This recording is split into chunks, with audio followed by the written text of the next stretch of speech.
don't dislike Will Loden. Like, I can say this more than anything. Like, Will Loden got me into. Well, I would be lying if I said that. Jesse got me into the secret group.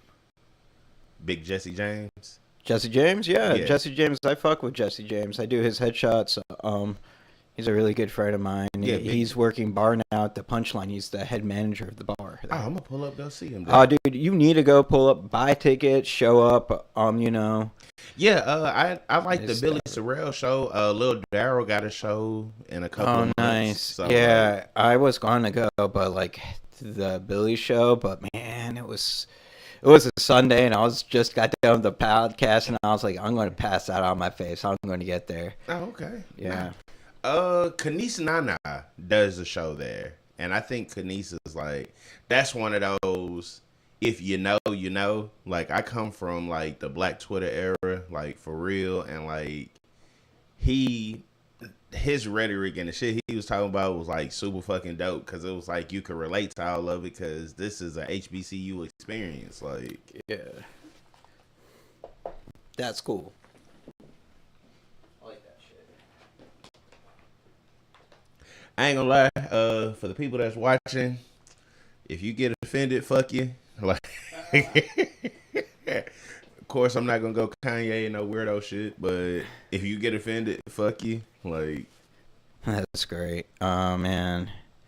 We'll offend someone eventually. I've definitely offended someone by now, and there's not a chance that it's not happened. dead ass. Like, and it's like you try not to, but I mean, it's like, fuck. And I hate using the cop out, but I'm a fucking comic. Like, yo, my job is to take off the rose colored glasses, bro. Like, I believe that my POV on social commentary is what makes me a comedian.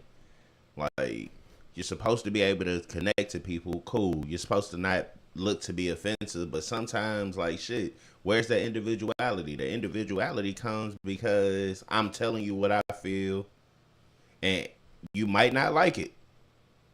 Then sometimes, a lot of the time, it's not that people don't like it. A lot of the time, it's that motherfuckers be like, I can't like it out loud.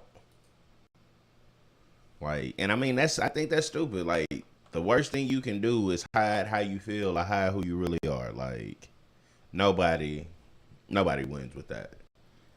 So again, these ain't Steven thoughts, these mine. And if you don't like it, fuck you.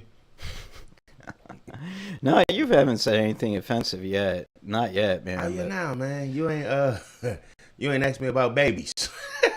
Well, I'm supposed to ask about babies? No. Oh. You know, sometimes you just say something random. Like Yeah, you just yeah. like you ain't asked me about. I just know the people around me be like, you hate women. Like, cause I mean, Oh, shit. You hate women? no, not really. Like, my comedy style is like, so You make fun of women in your comedy a lot? yeah, Oh, like, that doesn't mean you hate them. yeah, like I appreciate women so much, and that's a lot of the bulk hood of my life. Like if you look at all the major events, if you look at all my accomplishments, all my downfalls, a woman has been somewhere involved in it. Shit, I came from a woman, and it's Mother's Day. Like you can't help but Oh, like, yeah. Happy Mother's Day to all the mothers out there. except the ones that be killing babies. You need a jail sentence. Wait, you're talking about the ones having abortions? Mad pro-choice though. I ain't gonna lie, I'm mad pro-choice. Like, hey, get rid of him. I mean, sometimes if it's between the mom and the baby, I would say that's an easy choice. Yeah. Yeah, no, sometimes if it's just between you and the baby, get rid of him. No, man, you're silly as fuck, dude. Hey, abortions are a real part, bro. Like that's why I didn't understand. Like I was like, bro, you were trying to make child support as a man who already pays child support. You were trying to make this impossible. Yeah, you think so? Hell yeah, especially a couple of years ago. I don't know if you were watching the news, but I watch the news for like the most obscure shit. Like I don't ever watch the news for like what's really happening. I like all the side quests of the news, like the stuff that like they talk about for like 30 seconds and then just breeze right past it. Like they were trying to pass a law that women could start getting child support at the moment of realized conception. Oh, damn. Yeah, like man, what if she have a miscarriage? Will she have an abortion? You get your money back, right? No, like you take that L now. Like now, man. Now you mad choice. Make sure you get that mic right up under you. Oh, yeah. Yeah, I moved that shit because I wanted to test it. Oh, okay, yeah, nah, man, it's mad important. I think that is mad important that they had that right, man, because you don't want to be stuck with a woman you don't really like for years. I get it, Yeah. I get it. You ain't supposed to be fucking with no condom, but raw is law. It's legit advice for life. The look on your face was like, what? Yeah. I'm just saying, at least you should know the person first. Yeah, I mean, you would like to. And sometimes nobody talks about the trifling shit that men do sometimes. You know how many times I've had a condom in my wallet and still went raw? Dude. Yeah, I mean, I guess, yeah. No one stops you. Would you eat these chips straight out the bag, like just from the bag, biting it? Dude. Yeah, Like, exactly. I'm a guy. Like, why are you trying to convince me of straight up facts that I am not allowed to shake my head at? like that's trouble for me later. Oh yeah, in a relationship. Yeah. Me too. Yeah. So I'm gonna be careful. Yeah. I love you. Oh yeah, all the ladies. Love for all the ladies that we are supposed to love. I love all y'all. All of y'all are important and special.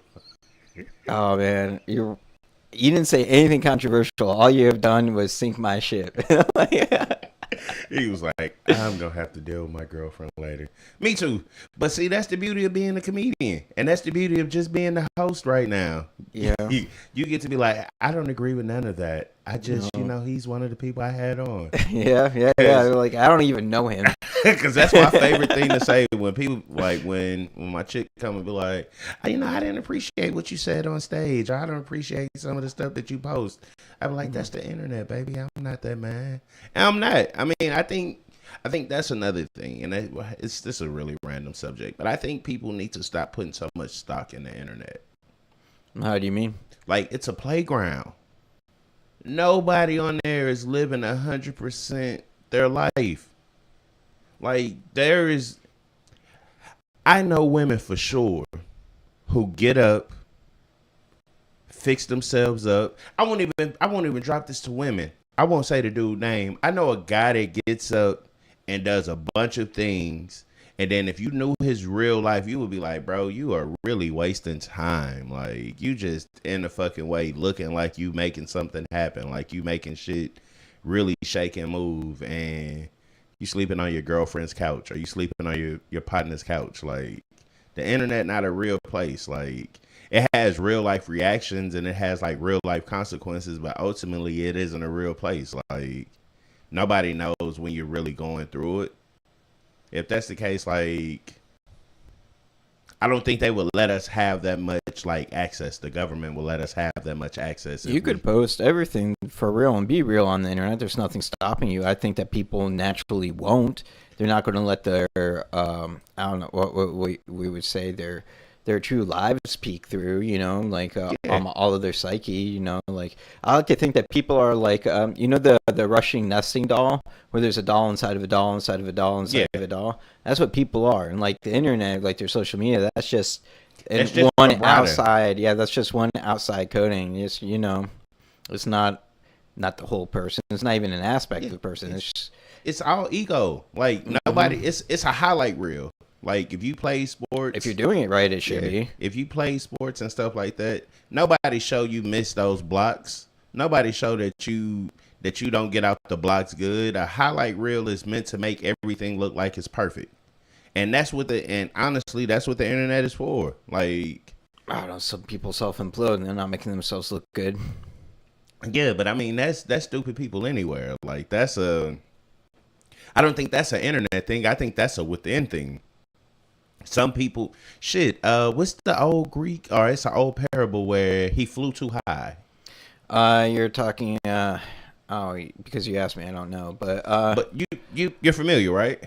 I want to say it starts with an I. Oh, fuck. Like, sometimes you fly too high. Like, the internet, because there's no control and no regulation, which I'm not pushing for that at all. like sprue all the bullshit that you want to, because the moment you take one piece of like free will or free speech away, then that's like a slippery slope. So Yeah, trading freedoms for securities is always a bad thing. yeah, nah, that's how you end up enslaved. Yeah, for sure. You wanna be a wild west where you're free, but have to watch out for the rats over someone like controlling everything you say because they'll protect you from them same people. And oh shit, that's our next guest popping. Let me go grab that dude. All right. All right. We'll fade to black for a second and we'll reconvene, guys. We'll be right back at it, ya.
All right, we are back after a short break. I have E with us now. What's up, E? It's good to see you again, man. What's up, man? And you know, like Chris has been here for like the last 20 minutes, shitting on everyone. It's been fun. Is there shitting on people? No, not live, but he's been. Well, bro. We need to shit live. I want to shit live. Fuck that. Let's shit live. Ain't no, bro. Ain't no half shitting. We shitting live today. Okay. We live on. What's the name of your podcast? That's today? the name of my new podcast. Today's what did I call today's episode? The title was what happened to the snack wraps? Okay. Oh yeah. Because we had the snack wraps. I tell you, he asked me what I wanted for a snack. I blackened it up on purpose. I'm lying, dog. I had to chat GPT where to find that shit. I just was like, wow. Because at first I was going to say something just, easy, accessible. Then I was like, he asked, so he must be going to go get it. I was like, rap snacks, Boosie. Yeah, I found that shit too, man. It wasn't that difficult. I just had to go 2 minutes down the street, and I was able to find that in like all the flavors. I think the only rap snacks I ever had was the Migos one. Oh, I saw that one. I almost got one. Yeah, I almost got good. that I one. like them. Yeah, the Boosie good, bro. The Boosie tastes like a prison chip. If you ever been down before, you know what I know you haven't. So Steve, you just had a prison snack. You talking to you really talking to two squares. It's just one Jewish and one is Negro. You know That's what I'm saying? crazy. Like, you talking to two squares. Bro. Another funny thing, me and Steve was talking, and I said, "You're Jewish." He said, "What gave it away?" What gave it away? Like, dude, like you're only going to see like a Jewish person who's white in the hood, and you're not going to find. You're not gonna find a Will Loden. Yeah, you're not. No. Oh, what? That shit funny, dog. Y'all be talking. Y'all be bringing up people I don't even be thinking about like that, dog. And then you'll say their name, and then I'll be like, oh yeah, he had. Like I always think of some bullshit that they did. Yeah, cause man, it's hard to get all this in this. Before we had went live, I was telling them, I was like, man, I love Houston and I love comedy, but I don't think I really like them too much together, bro. Like, I feel that. It's just the comedy scene is such the wild, wild west, and so just, well, if you're not cool with me, then you can't do this show, or you can't be on this, or you can't be on that. Yeah, that shit be there's weird, a lot bro. of Like, gatekeeping in here. So like, why we gotta be? You gatekeep in the middle. I don't understand why we gotta be homeboys To work with me. To be funny. You know what I'm saying? Like, if you got a showcase going, you know what I'm saying? And you know niggas is funny. Because it's undeniable. But it'd be undeniable. But you would rather book your corny friends. You'd rather book I ain't gonna say corny. You'd rather book your friends, but then you watering down your shows, because when people come to your shows, they always know that it's gonna be them. Yeah, the same people. You and them That's niggas exactly that what you Chris only was saying. book. And That it it'd was be like it'd be always the same very show, clicky. Yeah. just a different lineup, or just a different host. order. Yeah, Or you know what I'm saying? But it'd be the same niggas on the same shit. You get tired of that, bro. Shows lose their luster because it's lineup fatigue, bro. It's like, I feel that. It's like you gonna see if you not that's exactly what you said. Lineup fatigue. Yeah, that's exactly what you said. Fatigue, bro. Like, and that's not to say that these people not worth like going to see. No, however, how many times I gotta see you before you be like, all right, man, let me give you something else. I don't know. It could be just the way that I look at stuff, but doing that in a lot of cases, it kind of make outside people look at it like, damn, these are only 6 funny niggas in Houston.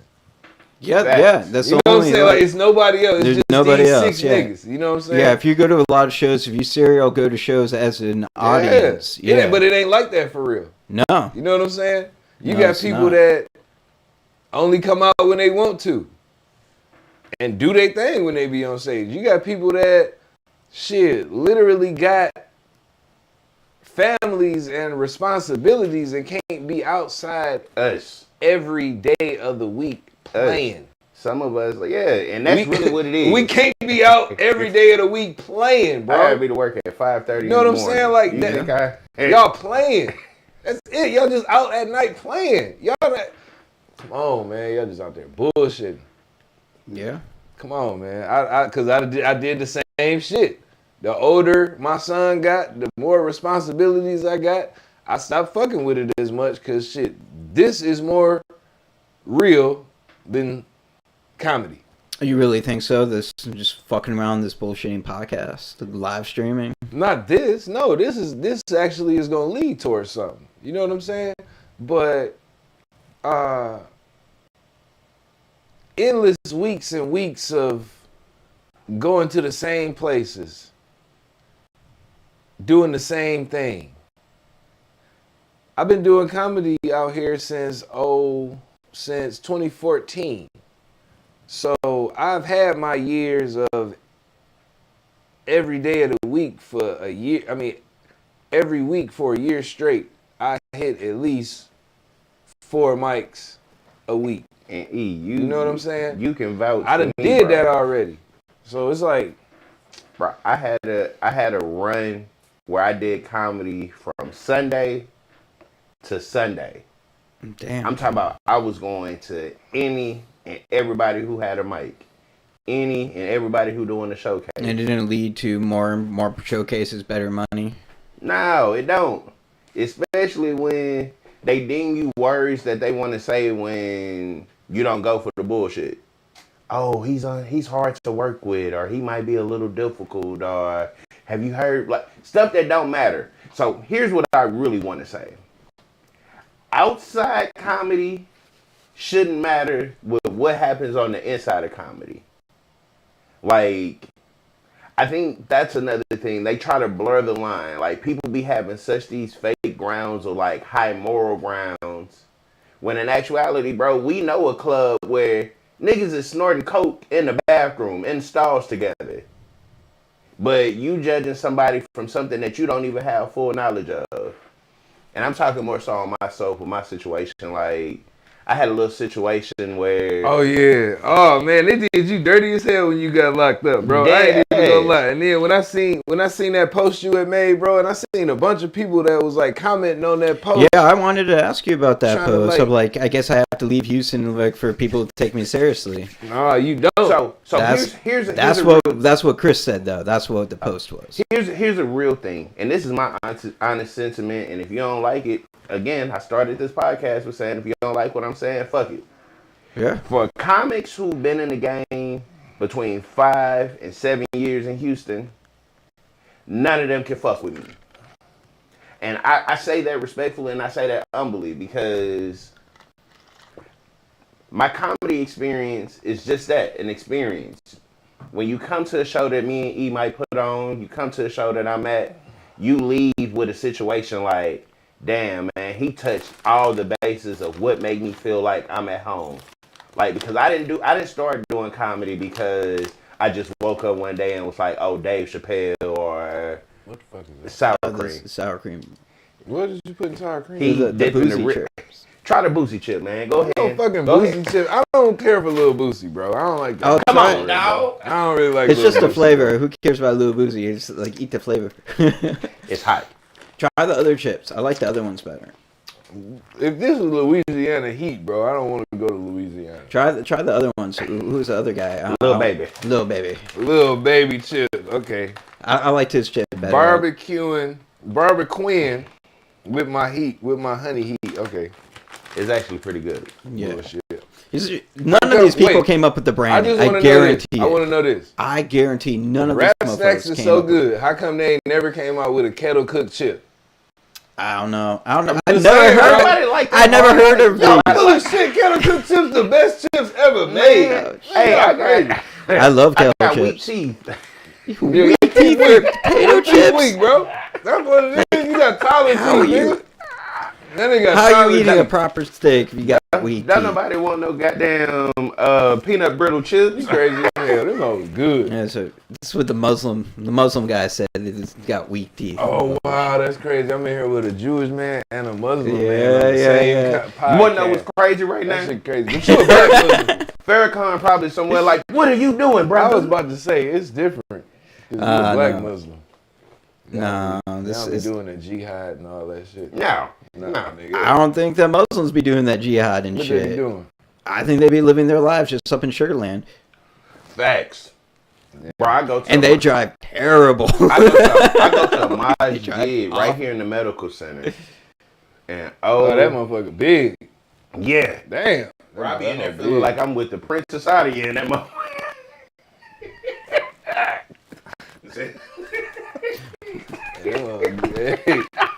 Hey, man. That's the thing to say about your mosque, man. I love it though, bro. I like my introduction to Islam came in the 8th grade. Okay. I had Did a you teacher convert? named Mr. Yeah, I had a teacher named Mr. Farouk. Coolest dude in the world. One day I'll never forget. This one Wendy's had like the $1 double junior cheeseburger with the bacon on it. I came in there and he got so upset about seeing bacon on my burger and was like, a real man doesn't eat bacon and pork and X, Y, and Z.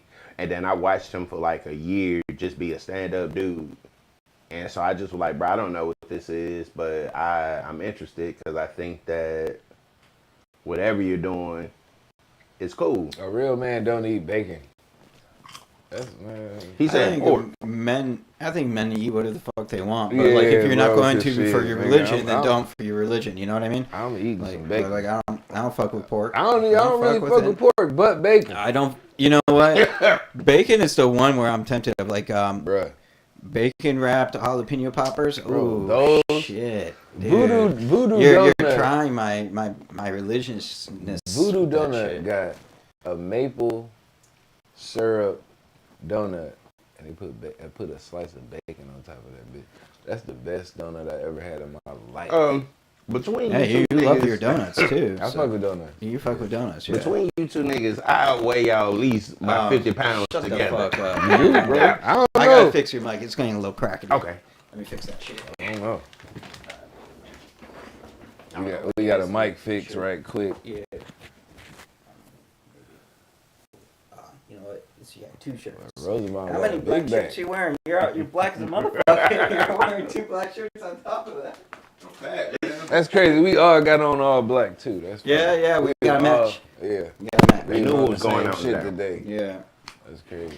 Black goes with everything. I love it, man. I love black. It's one of my favorite colors to wear. I wear black jeans almost every day, man. Hey, real quick though, I sent this to my mama. She might watch it. I don't know. But shout out to my mama. Happy Mother's Day, Mom. I love you. I know. Ooh, Oh, start over, man. You can't be perfect in that. Do it one more bad. time. One more time. Happy And birthday, Mama. That camera. I mean, well, last week was your birthday, and then this week is Mother's Day. I love you. I appreciate you for being my mom. I really do. Oh shit. And you the only parent I got left, and I'm gonna cherish you and hold you up in the sky.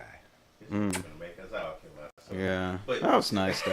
To piggyback off of that, happy Mother's Day, Mama. I saw you yesterday. You was looking good. I ain't gonna lie to you. I'm kind of upset with the fact that you waited till we graduated high school and all that stuff to go and get your life together. Like, I seen what you did. I seen you done shedded some weight too, Mama. I know what you trying to do. You trying to get you a young man, and I'm gonna have to fight him because I ain't calling no 38-year-old stepdad. Like, Trying to get a new daddy around this bitch. now, I want somebody to love me like my mama love my daddy, because I think she done. Like, I think my daddy died, and she like, you know what? I don't even need love no more. That's cool. Love me like that. Oh yeah, and to my children's mothers, happy Mother's Day, man. Check on the microphones in your pockets. Make sure they're pushed in all the Check way. on. Yeah. Shout out to my son, Mama too. She a good ass mama. Teamwork make the dream work, and y'all be doing a good job with the teamwork. So Yeah. thank y'all for that, for real, man. Yeah. Back to scheduled programming. Shout out to the mamas that would kill us though. Y'all the real MVP. So technically y'all not mamas, but y'all made somebody's life easy. Shout out to. No, I mean I ain't gonna say that. Shout out to if you took a plan B for me. I love you, baby. One. I love you, baby. Before you got here, we were talking about abortions. So. Yeah, I told him. I said, "Hey, bro, that's a necessary evil. I love me a killer." You know what? I'm pro-choice, bro. Because certain situations. I think all of the men in Pro-choice. this room are Yeah, pro-choice. it's like certain situations, bro. You might not. I could probably say all the men on That's the Name of My New Podcast are pro-choice. Yeah. Fuck all of y'all who aren't. All right, Mary, get back to it. I'm pretty pro-choice, bro. Like, what if it's like a R-word baby? You know what I'm saying? Like, she got to walk around with that burden for real. Like, she got to walk around with that. That ain't no good. What if the baby is jeopardized? That's part of the reason I don't mind. Because sometimes that abortion might be stopping the Antichrist. Oh, my God. I don't know, man. You can't judge a baby though. You can't. But you can't judge the mom either. Nobody knew Hitler was gonna be Hitler. Yeah. What if she had an abortion? Yeah. I'm just saying, They you can't wasn't doing judge your mom, abortions you back can't judge the then. baby. They wasn't doing abortions back then. Yeah, they were. The fuck they weren't. They've been doing abortions since like the 14th century, probably earlier than that. For real? Hell yeah. Damn. Hell yeah. That they didn't were. want that baby. I bet you them bitches was dying left and right, boy, back then. Oh with that yeah, shit. yeah. Lack of medical Man. procedures. Someone just trying their best. Like going to She like, get this baby out of me. I'm Going to a shaman place and a nigga just punching you in the stomach real hard. something like that, man, or the stop, witch dog. doctor, and she gives you some shit to cause you to have an abortion. Yeah, I don't know. Yeah, not an abortion, but I don't want to have no. I don't wanna This is really Miscarriage. dark to talk abortions on Mother's Day. I mean, y'all the one who said shout out to the killers. Straight up. I know some that's got high kill counts. Like I'm the youngest of 4 brothers, so I'm the youngest, and my dad would tell me shit every day. Like, I didn't mean to have 4 kids. The last one was not good. Was not a good idea. Hey, I'm the last one. I mean, pretty much, man. But he was an Orthodox Jew. What choice did he have, really? True. So I think it's also like, if it's your religion to do, just don't put it on someone else. Like, okay, so you think that for your religion, you can't even prove God exists. Like, if you're saying that God is real and you want me to believe it, you better come with proof. I mean, I am an Orthodox Jew and I do believe in God, but I'd never tell someone that God exists. I would never say that to another Say person. more agnostic. No, I'm an Orthodox Jew. I believe in God, but I would never say that to you. I would never ain't tell none of that. you that God exists and you should be doing shit. I'm because I can't prove it. non-denominational. I'm. I just believe. Like, that's really I practice Islam. I don't want get me to do wrong, nothing with. I don't want no church, bro. But- I'm good, dog. No, but I'm more of a believer. I just think that it's important to know that somebody is bigger than you pulling the strings. And you don't I get definitely no think second there chance. is, but I would never claim it, and I would never expect someone else to believe me if I said it. And the reason why is because I don't have a way of proving it. I can't prove Don't that believe shit. me, because I done told a chick I was African before. So definitely don't believe me Bro, when it comes to Like how? Like what kind of African? Like I went full accent. I was like, "How you doing today, my queen?" y'all might think this shit funny. Might not think it's funny, but I be meeting women, and they be like, "Oh man, where you from?" I know you're not from down here, because I don't sound like I'm from Houston. I would tell a bitch I'm from Jerusalem, fast as my. Yeah, that's why I said you look like Shine earlier. I was born in Jerusalem. They be like, "What?" Like, my daddy was in the army. Like just stupid shit. it's a quick lie. yeah, that would work. It's a quick sure. lie. When I'm gonna lie to you. If I don't know you, I don't like you. I know I ain't finna see you again ever. This You just look like that one man conversation. Man, I'm telling you a story, bitch. I swear to God, I used to catch lions in Zimbabwe. Well, that's a stupid ass thing. No one believed you if you said that. I No one believed your you'd be dumb ass. surprised. No. No. I'm running after lions in Zimbabwe. You'd be You'd be surprised, surprised bro. because unpopular opinion, they be just as thirsty as us, bro. And sometimes they don't really care about what you telling them because the end goal is the meat anyway. Oh man, I also had to explain to him raw is law. Like I wouldn't eat a Snicker bar with a wrapper on it. Raw is law, bro. Raw is law. After a certain age, raw is law. You know, I'm Ain't faithful for that reason alone. Like, Yeah, bro. That's why niggas be trying to have a girlfriend. Yeah. So I don't have to figure out if she had mystery meat. I don't want nothing casual. No, Bitch, man. I'm seeking a long-term relationship. Ain't no casual. So that way, I can't. that way the glove is off. Raw and casual is negatives, nigga. That no. Gal me up so I can. Yeah, man. Hey, I got to be your man. Cause shit. We gotta abide by the laws of the locality. Yeah. Shit. Fuck that. So I asked you some questions, Steve. I don't have questions for y'all. Are just crazy asses. Like, I don't know. I don't know even know where to begin. All right. It's crazy. Okay, I'll ask you some questions, man. Like, okay, where's the best place to get on stage here in Houston? The best place to get on stage here in Houston. Any show that me and E Green put on. The crowd, and I'm not even being funny. The crowd know what they coming to expect. It's not no, and it might sound like a slight to us. It's not no high expectation because we. Let me see the unit. Look at a little map. Yeah, let me see that dude. He's in good. I don't know what his fucking problem is. Let me see yours. Okay.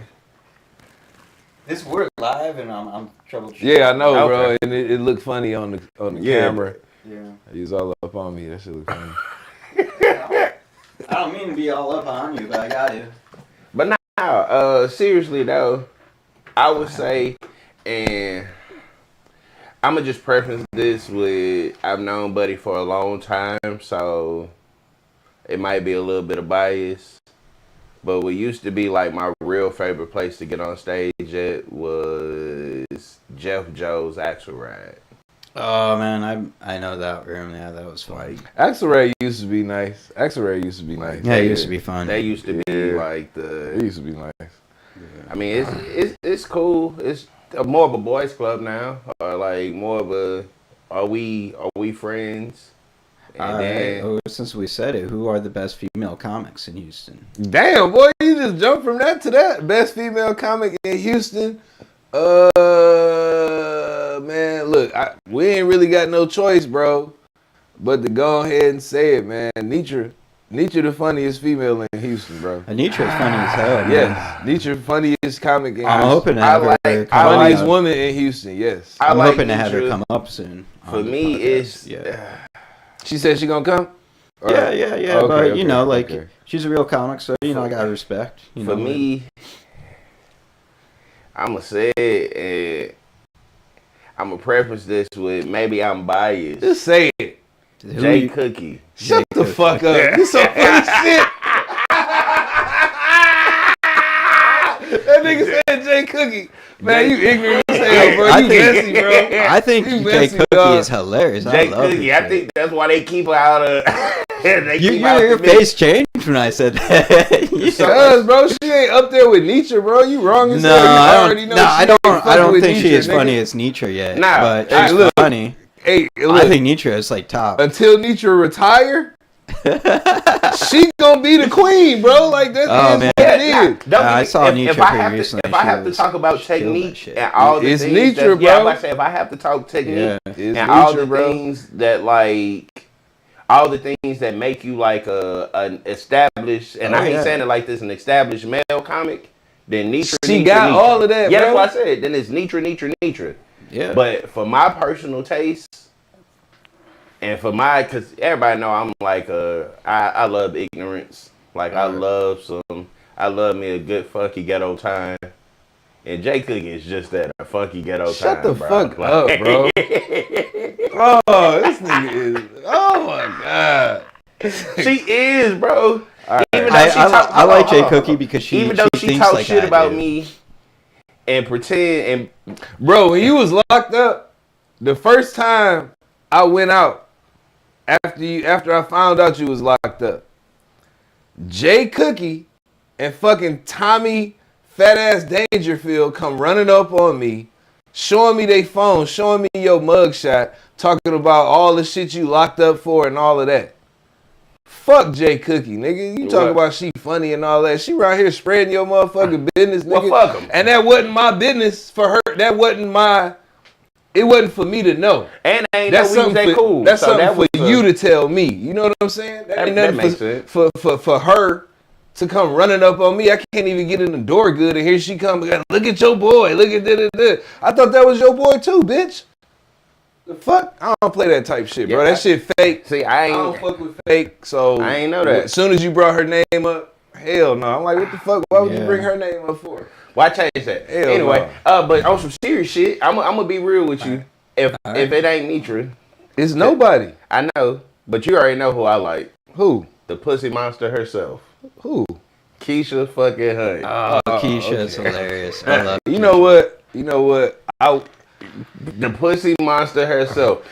For me. Only reason I can't give it to Keisha is Keisha will go off her set and start crowd working for the rest of the time she on stage. Bro, she jumped on Nitra will. I've ever seen crowd surf. Yeah, yeah. Nitra will go up.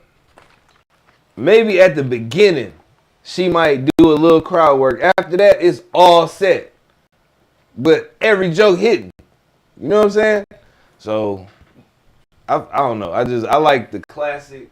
I like the actual, traditional. I like the actual traditional stand-up. You know what I'm saying? What do you guys think about Stacey Anderson? I like Stacey. Stacey funny as hell, but Stacey do clean comedy. Yeah, but that's her brand, and she's like more. Since when? Clean comedy ain't my thing. You know what? You're right. I have seen her do butt jokes. Yeah, she used to do raunchier stuff, but then I think she probably, her son getting older, probably changed, switched it up a little bit. Cause what kid want to see videos of his mama online talk about dick and pussy jokes? You know what I'm saying? Yeah, I'm about to say she had like a monostat joke, and nigga, every word in there was pussy, pussy, pussy. Yeah, but so it was like she probably don't do that one no more. Oh, okay. But you know how I feel about people that go clean comedy. It's like when women have slept with a lot of dudes and it ain't got them nowhere, so now they go to church and they with Jesus. Stacey been doing her thing for a while. I know. Nigga, I got old videos of her when Ray etc. used to run Ocean Avenue. Mm-hmm. Like this is like Stacey, because I go back so far with Stacey, bro. When Nitra used to have tailgaters, nigga. Christians? No, a place called Tailgaters. It was like I think a motorcycle club owned the place, and it was like on Sundays, I think. And shit, she had a nice spot. I've only been doing comedy since. Man, I can tell y'all about some comedy spots. When you ask me where the best place to do comedy at, shit, it ain't really no more good ones left, because all the good ones, people, the host of it done moved on, or the place not there no more. Like, Ali used to have Fat Boys. You know what I'm saying? That was, now, if you went up at Fat Boys, like that was, you were moving. Yeah, you was moving. You were moving somewhere. You had some motion. You was moving. You know what I'm saying? They was trying to put you on something. And then before Fat Boys, he had Diallo's. Now Diallo's is on Dixie. Well, it was on Dixie Street, across the street from Dreams. And you know how Leroy would have at his spot, he'd have it where the crowd could heckle. Ali had that shit like that with the crowd could heckle, but he'd bring them up, and he'd bring somebody up and be like, "Shit, if this nigga ain't funny in the first minute, man, y'all let him have it." And walk off, bro. You got so much pressure on you to be funny. Oh, damn. Man, look. You're gonna fail. Nah, look, I'm trying to tell you. I went up one time at Diallo's and I ain't bomb. And I got laughs. Somebody tried to heckle me. And then I got on that nigga and his old lady. And I was so fucking happy when I got off that stage. Like, you would think watching in your head like I was up there having a good time and shit, but I was fucking nervous the whole goddamn time because I needed my shit to hit. Cause this Ali spot, this Diallo's, you know what I'm saying? Like, so Diallo's to you, because you're a veteran comic, it's kind of like the old Swagger for me. Like if you could get your shit off inside Swagger. Swagger wasn't hard to me though. Swagger was just ghetto. It wasn't hard. It wasn't hard to get laughs in there, never. It just was. It's to get them to listen. It was ghetto, and there was so much other shit going on inside of the place. So, okay, I say it like this: if a host don't have control of the crowd, then you gonna have a hard fucking time going up there telling your jokes. It just is what it is. If the host can't control the crowd, then it ain't worth going, in my opinion. Cause you can't get no jokes off, and then what type of feedback you gonna get? None, because you looking around at everybody else and they're talking to everybody else. You know Talking what I'm about saying? doing what the fuck ever. So, nah. You got to have control of your crowd as a host to have a good spot. That's just what that is. Hell yeah. This ain't about me, though. Yeah, dang. What else you got? What questions you got for Khris? Oh man, I had questions for Khris, but I've been fucking around for so long now that I don't Come really. on, I'm ready. All right. What do you want to see happen to the Houston scene, man? What do you want to happen here? What do you want to happen here for yourself? The respect I deserve. Oh, what do you mean by that? The respect that you deserve. Explain. Elaborate on that. Realistically, man, I don't think that I'm the funniest dude in Houston, Texas. I don't think I'm the second funniest. But I think that what I bring and the lane that I play in, it ain't nobody in the city can fuck with me like that. I'm watching dudes, or I'm watching dudes I used to be cool with, taking my old stuff, and not even necessarily my old stuff, like just taking my mannerisms, my demeanor, the way I dress, the way I approach people, I'm a crowd work comedian. So yeah, I sit down and I write, but even when I'm in my writing, I write it from a form of crowd work into a joke. I'm watching comedians go out here try to re-emulate the things that they've seen, and it just don't be working. And it's just like, don't sit and fake like what I'm doing ain't real, or like what I'm doing isn't a real skill. Cause a lot of the time the knock on me is, well, we don't know if he got jokes. He a crowd worker. Whole time not realizing the crowd work is just an illusion, because I want it to be organized chaos. So I need it to look like it's all dysfunctional, but instead it's all meant to lead you to where I'm trying to take you anyway. Why do you think that you started to gain that reputation of not being able to tell jokes? Because people hear me do crowd work. People see me talk outside of comedy. I'm a dickhead, and I'm honest enough and real enough with myself to know it. Like, if you've been around me enough, you'll be like, oh, this nigga's obnoxious as fuck. Oh, he just say what the fuck ever. He don't consider what nobody else feels. And so I rub people the wrong way sometimes. But then again, honestly, no. Why do you think that matters to people who are comics who are all, outcasts and misfits to begin with? Because that gives them a chance to say that's something. That's something. Because he's so funny. He's so funny. He's so funny. Everybody likes him. Oh my God. What can I do to get him out of my way? That's how I think they look at it. Because here's an honest statement. Oh no, he's hard to work with. The people who say they got him. The people who've been vocal about they have a problem with me have never interacted with me. It's always based off of what reputation is. It's always based off of, well, such and such said you did X, Y, and Z. I ain't gonna put the bum ass show out, but a comic had reached out to me about doing the show, and then she came back and was like, with further investigation, I don't think you'll be a good fit for the show. And then the flyer got a bunch of niggas that's either little me's or motherfuckers that are trash. And I'm sorry to say, nobody be liking to say that shit, but man, some of you niggas need to go ahead and pack that shit up and go get a regular fucking job or go to therapy. Cause y'all be up here just spewing hate, No real jokes, no real substance, nothing of real matter. Like, a lot of people leave with, like, they the Lionel Richie of comedy. Like, you get what I'm saying when I say Lionel Richie? Oh, man. People can see you for sure. It's cool, bro. I ain't tripping. Cool. No, monetization. Oh, my bad. I don't be know. He didn't want to tell you that. I got you. He was like, yeah, now. But no. No, I'm also thinking out for your job, buddy. Yeah, that's what I said. But no, like, realistically, like, man, that's what I be meaning when I say it's lineup fatigue. I ain't gonna say names, but if you're a black comic and you playing on the other side of the comedy streets, you only see 6 of them. And all of them are safe. And I thought... Why do you think it's so hard to get the good black comics in the white rooms? Because we good? I mean, so are ticket sales. Nah, bro, but nah. See, when they put us on the show with, like, say, a white comic.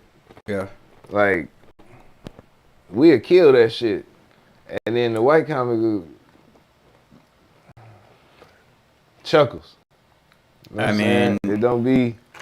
I be feeling like it's like a jealousy type of thing, but so then at you the should same be put time, at the end. But wait, let the white comics go up first if they know that you're going to kill better. Right, but also at the same time, I really feel like this too. I feel strongly of both things. I feel like it make the white comics feel jealous, just like with the DEI shit in the country. It's the same type of thing. Like too black or too much emphasis on black makes them feel a certain way. That's one theory. The second one I got is the black comics that are in there, they full of shit because they'll say, yeah, I'm trying to get all us on. I want to get everybody on. And then close you off every chance they get. Yeah, bro. Or be the main people saying why you shouldn't get booked there. But then they'll tell you, like, you'll hit them up like, hey, what's up on the spot on this show? Okay, bet, just pull up. Or just, all I'm going to tell you is just come up there. They'll tell you some vague ass shit like that. And then when you do come up there, they don't even put you on. Or they'll put you up front at 3 fucking minutes. Nigga, I've been doing comedy, what? At 3 fucking minutes. And then you'll look at the next 2 people behind you. Quiet. And they eating ass on that stage. And you just standing there looking at the black host who's supposed to be your motherfucking homeboy, just standing there looking at him like. And they didn't ate ass 3 weeks in a row because it's the same lineup every week on the best of. I've said it's the same lineup. Oh no, I can guarantee you I'm not about to be on the best of ever. I've been on it one time. Ever. And the one time I was on it was probably the blackest lineup that they've had. It was me, Jay Cookie, Tommy Dangerfield. I think Larry was hosting it. Or Larry Anitra was hosting it.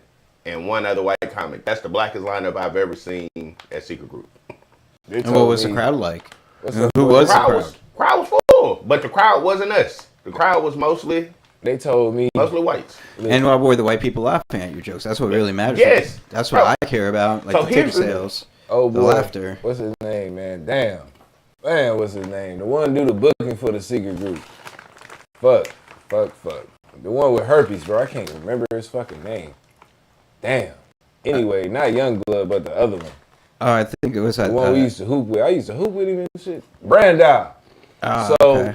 I think it's Steven something, right? Yeah, a while back when they started doing that stuff, I was hitting him up, trying to get booked on it and shit.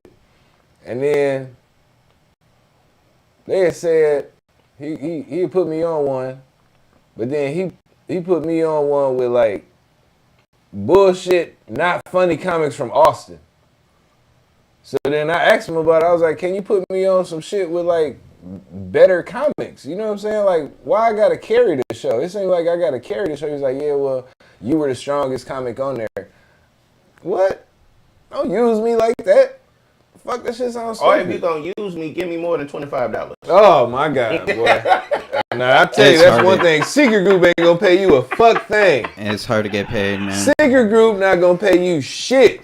I'm telling you, dog. Y'all doing all them showcases and shit. Y'all be looking at them flyers. Look, this for the new up and coming comics that want to perform there. You be seeing all them flyers and oh man, this best of da da da. Them motherfuckers is leaving out of there with $20. $20. They leaving out of there with $20. So don't get in your head that, oh man, I gotta go perform. Fuck that place. And fuck that show. Cause you're only getting $20, dog. And you see that crowd, you see people in there buying drinks. You know what I'm saying? They need to break bread. That's just what that is. I mean, it's getting ready to close. Nobody's talking about it. The writing's on the wall. One, not even just. I don't think they're gonna close. Bro, traffic. No, they're getting ready to build an interstate. They gonna fix. Look, all that's gonna be clear. They need to stay open until the World Cup comes. If they don't do good during the World Cup, that bitch gonna close by the end of the year. Okay. I'm telling you that right now. They have to pop during this World Cup. They have to. It's gonna be over 2 million people in the city from all over the world. If you can't make, if you got a business, a brick and mortar business, well, let me you ask can't you get this. nobody in there. Do you think they'll put on the best Hispanic comics to, go with the Latino influx for the World Cup? But do you think they will? I turn that into a whole Spanish speaking club. Okay, nobody, man, what? They should. But do you think they will? I don't think they are because I don't think they are. I don't know. No, I've came to Youngblood about having a show there, a more black showcase, power of the black dollar. You know what I'm saying? I've came to him with that, and a couple months later, or maybe not a couple months, maybe like 6-7 months later, they got that For the Culture show, and look who they had hosting it. I'm like, that's not For the Culture because he ain't for the culture. Yeah. Like, he don't like black people himself. He a Trump he really supporter. Does not. So why do you have him hosting a show called For the Culture? Like, that don't make zero sense. It came and went, bro. That's like some Kill Tony shit they was trying to do. Like, they was trying to be, what you call it? They was trying to be edgy, ironic about it and shit. You know what I'm saying? Yeah, we gonna have something supposedly for black people. We gonna get a nigga hating comic to host it. They you know what I'm saying? Like, they don't even promote the shows that really do good there. No. Right. And I be thinking they don't want to. I don't know, bro. I don't know. The whole basis of them starting the secret group, they became the reason that they started the club in the first place. Y'all couldn't get booked. Y'all wasn't a part of the in crowd, so you guys went and started your own club. And now, instead of knowing how that feel, and they're part of the in crowd now. I saw Youngblood open up for some major comics at the Improv. So, man, did they laugh? I mean, the set was fun. All right. Again, did they laugh? Yeah, I saw laughter. I mean, like not as much as the headliner, but they're getting jokes. Or the feature. I said, or the I mean, the features. Yeah. I saw Youngblood open up for TJ Miller from 3 to 4 sets. It was good. I know, okay. But I think we should. Them be his homeboys. Yeah, I was just about to say. I'm not. I am not. Trust me, this dude does not like me at all. Not you. No, I'm saying like the people here go and open up for. Yeah. Like them. It's the buddy system. It be the barter shit. Like, okay, I got this hookup on this. You stage, can come to my club, or I know that right. Come to my club, perform. I'll give you a weekend. Let me open up for you in this city. Let me open up for you when you come here. Like that's how he doing that. He's not. They're not saying like, oh man, you funny as hell. Such and such told me about you. Can you come open up for me? He's not getting that call. That's how I get booked. That's that white boy buddy. I mean, like the only time I got like a feature act was by trading with these guys for video media work. Mm-hmm. They put me on a show, and I bombed. So that's what happens sometimes when you have to do that kind of shit. But if you're getting stage time, like I said, power to him. If you can get on stage that way, whatever it takes. I promote free enterprise. It's so easy. Like yes, no offense, all you need is a mic, a speaker, and a venue that even just vaguely want to believe in you. Like. We kind of have that with Sophie Chateau. Okay. Like, tell me about what's happening there, man. CD is a peculiar dude, but he sees the vision. He believes in what we doing. He understands. You don't need And that's what I had to learn, and that's what I'm learning with the comedy stuff. You don't need you want the venue because it gives you quote unquote a sign of, hey, I'm starting to arrive. However, you make more money being independent. Like I told you from the beginning, I started out doing comedy in a auto garage, a trap house auto garage turned into a trap house.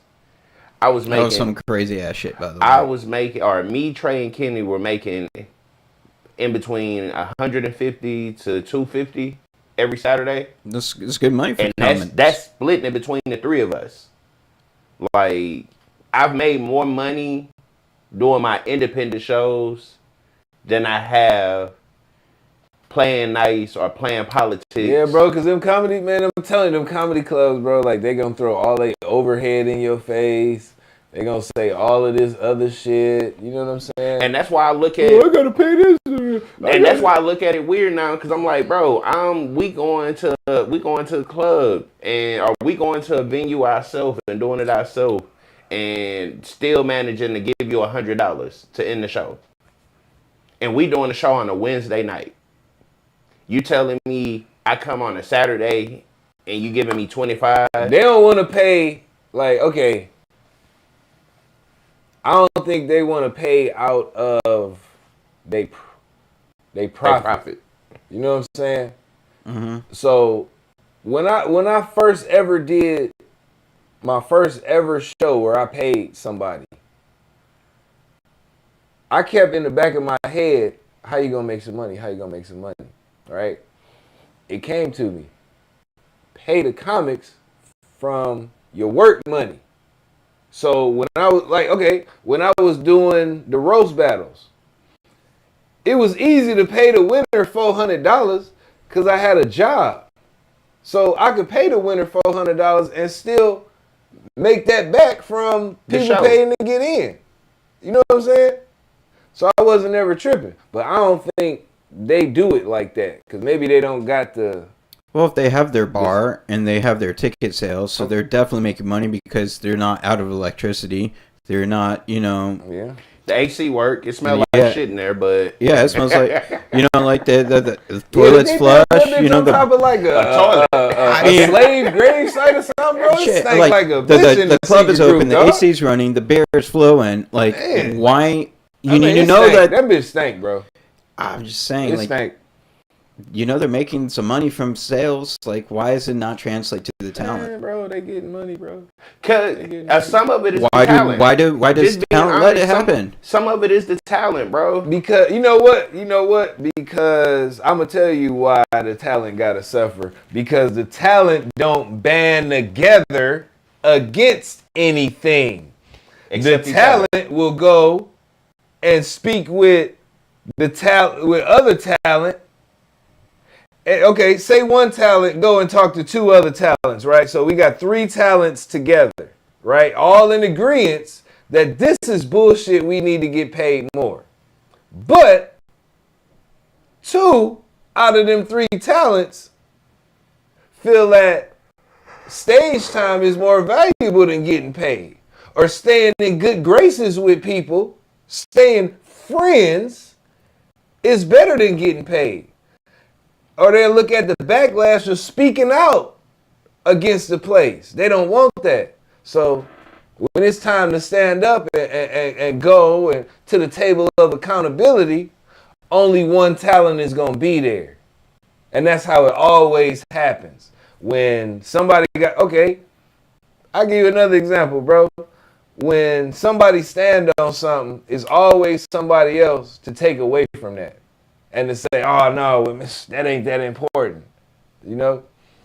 When you was standing there a couple years ago and that white boy pulled that pistol out on me, right?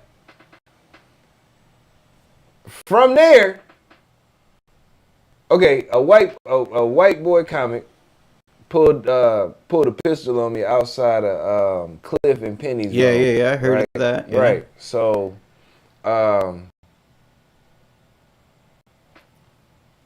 I had talked to Youngblood like the next day, right?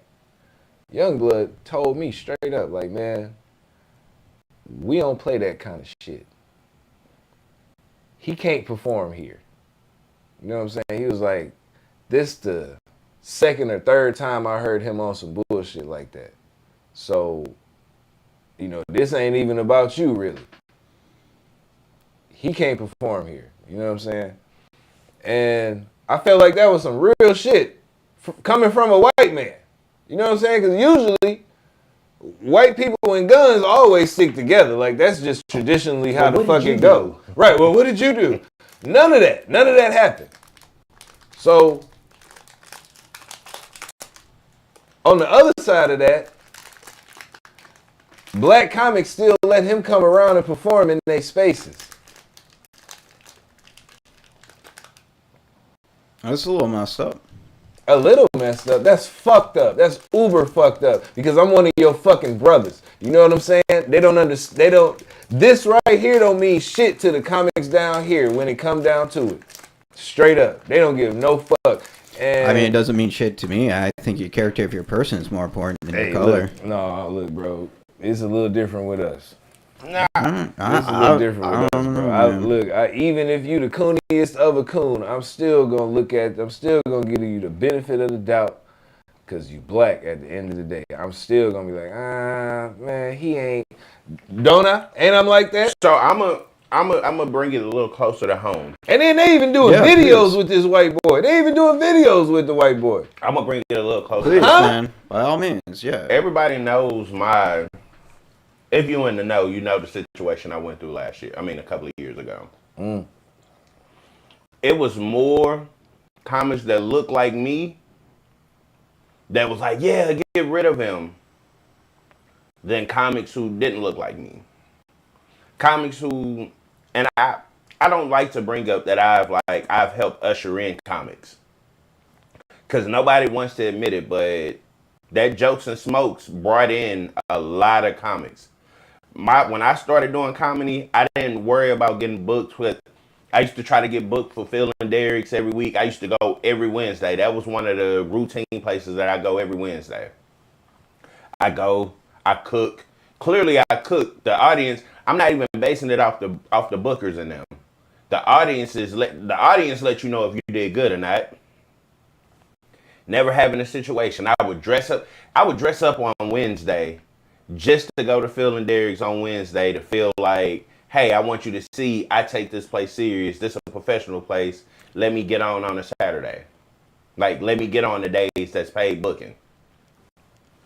Ask me how many times I've ever been booked for Phil and Derek's before they close. I think I know the answer, man. And they never booked your ass, did they? And you will book somebody like fucking Cornelius White. And I'm saying his name personally because he had the nerve to tell me my jokes didn't have depth and that I needed to get in the lab and write more. Bro, that nigga was that nigga ate ass that night, bro. Both shows, bro, that nigga ate booty hole, nigga. And I swear to God, bro, Al had to switch it up to where, cause see, this nigga was mad cause Al had booked him and Big Baby on the same show. He's like, how they gonna book two fat niggas?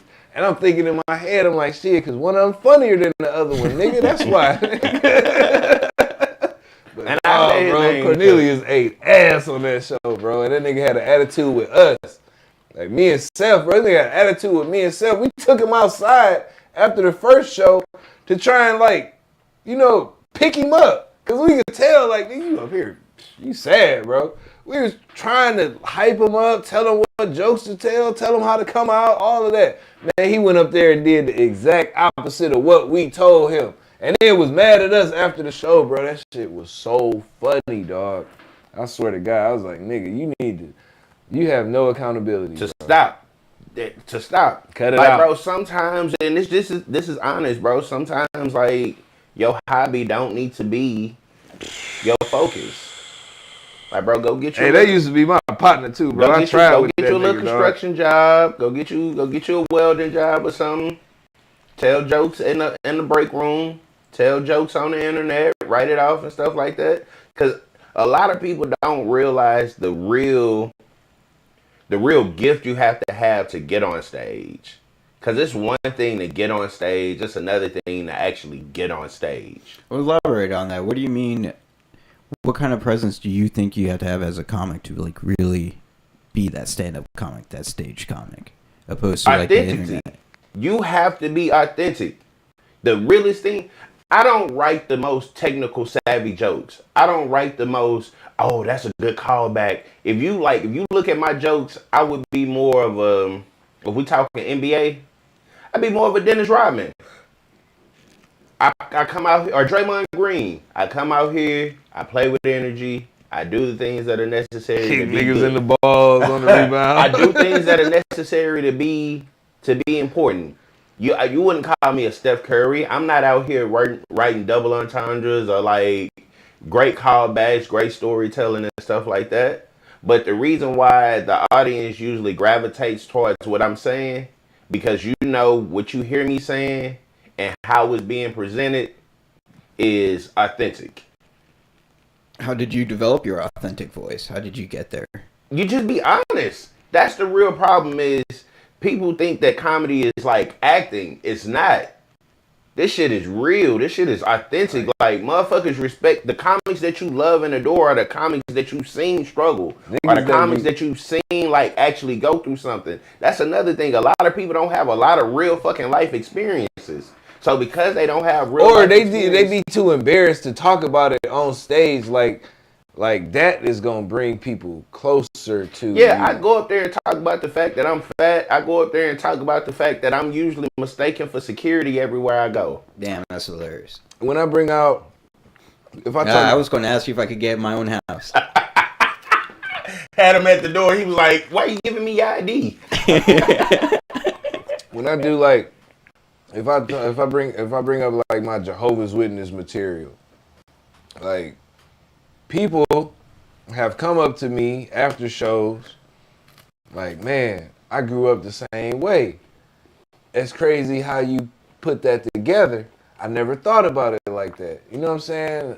Or when I talk about my kids, like I talk about fatherhood from the realest form, at least in my opinion. I'm not a gentle parent. Like, hey, I was like something on my damn neck. I tried to look you off. I was like, this nigga tripping. My bad, dog. But no, You ain't gonna hurt it. I tell the truth when it comes to comedy, or like fatherhood in particular. That shit not a cute job. That shit not always fun. And sometimes you honestly be like, man, I don't like this little fucker. That don't mean you don't love him. It just means sometimes, like, nigga, I don't like it. Most of the time, where I get, like, the most authentic shit from, or, like, where I get the crowd to really, like, fuck with me, is when I talk about how bad I am in relationships. Because it's realistic. I know how bad you are in relationships just from a phone call I heard you say earlier today. I hold that was so fucked up, dude. Yeah, like, here's the thing. I am accepting that I ain't shit when it comes to like relationships. Okay. So now my job is to go on stage and let people know that it's okay not to be ain't shit. And a lot of the time I get people to come to me after the show and be like, bro, what you said is the truth, boy. That's how we be feeling for real. Like, my greatest joy is when I watch a couple figure out that they getting ready to break up soon for my set. Oh, damn. Like, it's so fucked up. Because, like I told you at the start, before the camera came on, I think that comedy is your POV on social commentary. And a lot of the time, your POV is what somebody else is thinking. They just don't have a microphone in their hand. Or if they said, then it might cost them a divorce. Or if they said it'll cost them more than it'll cost me because I'm just up here telling you my personal life. That's another reason I don't really write jokes in a traditional sense, because I'm not writing from like a creative place. I'm just going up there and telling you real life stories. Is there some embellishment in some of them? Of course. Sometimes I'm gonna lie a little bit. That's like if I tell you when I was in high school I averaged 21 points a game. Technically I averaged 14, but when I tell a story, put 7 points on yourself there. When I tell a story, or When I tell you I dunked in the game, when I tell you I'm gonna tell you it seemed like I jumped real high, but if you go back and look at the footage, You were just like, rim grazing. Yeah.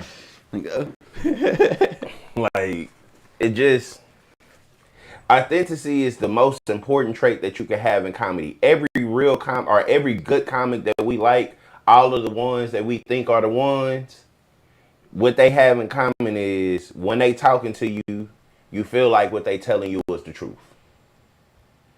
And that's the real basis of it, is to be a good comic, you have to be willing to be truthful. And being truthful means that you might not be liked by somebody, or you might be looked at like you're a weirdo outside of the comedy realm. Perfect example, I watch my man E all the time go up there and tear some shit up. People like him because they be like, bro, what you said was the God honest truth. Yeah, he'd be riffing sometimes. You just go up there and be telling a Bro, lot of I've jokes. seen E go in a room. We was at Elevate. Remember when Ben Jackson had the room? I don't remember, but yeah. In Fifth Ward. He went up there, was watching the game the whole time he was doing the set. And just was commentating on the game. And these people was laughing like this nigga was telling the best jokes in the world. I was hating on the nigga on the cool. I was like, hoe ass nigga up here just telling the game scores. This and they laughing. That's my point. Like authenticity. Because he didn't go up there trying to trick people into laughing. And that's another thing. A lot of comedy is full of a bunch of just outsiders. I ain't gonna lie, sometimes you gotta be a people person and kind of be able to put yourself in other people's shoes in a lot of these comedy settings that we end up in. You know how they always motherfuckers be like, read the room. That's a real talent. You gotta read the day, the night, all of that, the time of month. Man, from doing this shit, bro, like you know what time of month that people gonna be more in a mood to laugh. You know what day of the week people gonna be more ready to laugh. You know within the first 10 to 15 seconds of standing on that stage and talking to them people, how it's gonna go. You know what I'm saying? Like that's just from getting them reps. And really from shit. the host You know credit, from the host bring up, you know whether or not if you finna eat ass or not. No, not really. Man. No, because you know what? A lot of the hosts around the city, mainly the black ones, always, when they bring me up on stage, it's like they have to say something condescending about me before I get up there. It never fails. Ever. Like, they have to say something condescending. And I always feel like that's like a little something to... You're not from out here. It's because I'm not from here, I think. I really don't know why they do that. But when I see them bring other comics up, or maybe they homeboy, I don't know if these motherfuckers is cool or not. But when I see them bring other people up, they don't say no slick bullshit before they bring them on stage. At least they don't say your name wrong. And that's another reason why I stopped really going to a lot of their spots, because I'm not embraced. You know what I'm saying? Like, it's like I'm a problem when I come around or whatever. So I'd be like, man, shit, I could go and live my regular everyday life and get treated like that. Like, why do I gotta... Yeah, I got kids. Yeah. That's what I'm saying. Like, why I gotta pay my money in gas and buying drinks in this place and all of that, and then the host bring me up and he talking shit. Like, I thought we was cool. If I want to be ignored, I can just tell jokes to my kids and my children's mother. They'll walk right past like I'm not funny. Well, that brings me to my next question. What do you think it would take for you guys to be heard, to finally have that respect put on your names? Me personally, I don't give a fuck about no respect from no person Just pay me. that calls themselves a comedian in Houston, Texas. I don't give nan fuck, because you can't beat me up. You motherfuckers, a lot of y'all live with y'all mamas and daddies and shit. A lot of y'all old lady run y'all household. A lot of you niggas don't even got jobs. So what the fuck do I care about a motherfucker's respect who ain't even got health insurance? who can't even afford to fuck Raw. Why would I give a fuck about some of their respect? I don't necessarily need your respect. I just need you to stop pretending like it don't like my comedy ain't a real lane. It ain't that, bro. Man, I've been telling you this since I got cool with you, bro. You don't need none of them motherfuckers. You go around them when you feel like it. Cause ain't none of them motherfuckers calling you and asking you to come nowhere. At all. Just like what I was saying earlier, when you made that post about leaving Houston and all that, I'm looking at people commenting on here, giving you advice. These are some of the same people that was calling you monsters. That when somebody want to book them and you on a show, they tell the person not to book you cause you got a background or whatever. Them same people on there. So that's why I said that shit is fake. Fuck these comics, bro. If they want to act like that, let them act like that. That shit don't stop you from being funny. That shit ain't gonna stop your opportunities. But it is. It's preventing you from being seen. Man, fuck that. They ain't the only, bro. We being seen right now. I know, but like they don't know his jokes. They don't know how he's crushing. They just know he's a good person. No, so bro, I'm showing him, ways showing around the world. every gate. Yeah, I ain't gonna lie. It's ways around every gate. So what's the way around the gate, Eric? Man, just be good. Do your own shit. I about to say. That's it. Do your own shit. Create your own buzz and go from there. You do your own thing. Yeah, that's why I say people just not be fucking good. with you, you get with the people who are fucking with you. You see, when if you a comic and you go to places and you see the comics don't really talk to you like that, they don't embrace you, they don't engage with you, fuck with the ones that do. Y'all put something together for y'all. We got our own set of fans. I hate to say fans because I'm a regular nigga. I don't never want to be. But they're fans. That's the right word, though. That's supporters. The people who we got supporters. Patrons. You want to call them patrons. The comics that still fuck with us, that will let us book them, they got supporters. We gonna pull all our shit together and we gonna get us a crowd in here. Either way it go. I don't need a motherfucking white man to validate nothing I'm doing out here. I don't need that white man's club because it's 6 black men with a fucking bar that I can go to. I don't give a fuck about that club. Stanking in that motherfucker. You crazy as hell. Hell no. Y'all don't need them white people for validation. But Khris, man, like, how can you show people that you're good if no one's willing to let you go on? Like, I know there's other clubs. I get that, Eric. So here's get you. I hear it, but here's how I get booked. I go do something, and then 9 times out of 10, somebody that was there at a previous show slides in my DMs and be like, well, bro, I got a private event that I'm doing. Or I got X, Y, and Z going on. Would you like to come and be a part of that? And I've found my knack and my lane in the music game. Like, I know that sounds crazy, but I host a lot of, like, rap events, rap festivals, shit like that. Hey, my motherfucker iron. And so it... good on this goddamn. Are we still going? yeah. Oh. So I host a bunch of different little events like that. Like my partner Tron Cartel, got to shout him out. One of the best new albums out right now. Me and him locked in real tight. So every time he does something, if he need anything funny, he called me up. And in doing that, it's other rappers who reach out, like Louis Rax and stuff like that. Like they reach out now.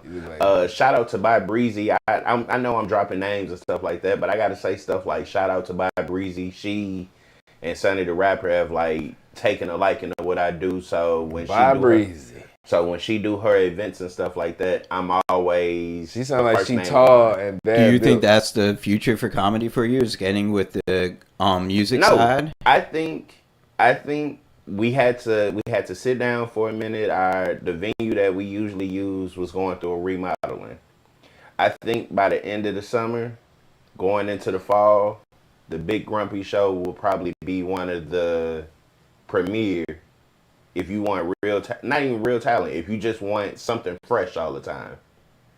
I love to use like my people like Lionel, Miss Tish. I don't know, and I feel disrespectful now, like because when you talk about women comics, Miss Tish, in my opinion, is Tish or Tisha? I'm saying I said you the one shouting her name out, nigga. You need to know how to say her name. Miss Tisha, Tisha, you know who I'm talking about. She always show love. Every show that me and E Green have put on, if we need a woman body to come do it, she pulling up. And the jokes is funny. That's because she love E Green, bro. The venue that we use, he asks me all the time. He be like, bro, who you getting? You bringing E Green and the Miss Tisha lady? Cause he be like, yeah, bro, that's them your guys. That's who you rock with. Like, and that's what I think. I think just build lineups that they can't deny. Cause this is like dope. Like, it sell itself. And all it take is one bad show for people to be like, you know what, I ain't pulling up on that no more. That's why shows that used to be real hot ain't hot no more, because... Is it even possible to bring the heat every single time, to kill it every single round? Yes. If you 100% consistency, never a miss show. What you mean, never a miss show? No, never a bad set, you know? No, even in a bad set, like there is a such thing as having a bad set.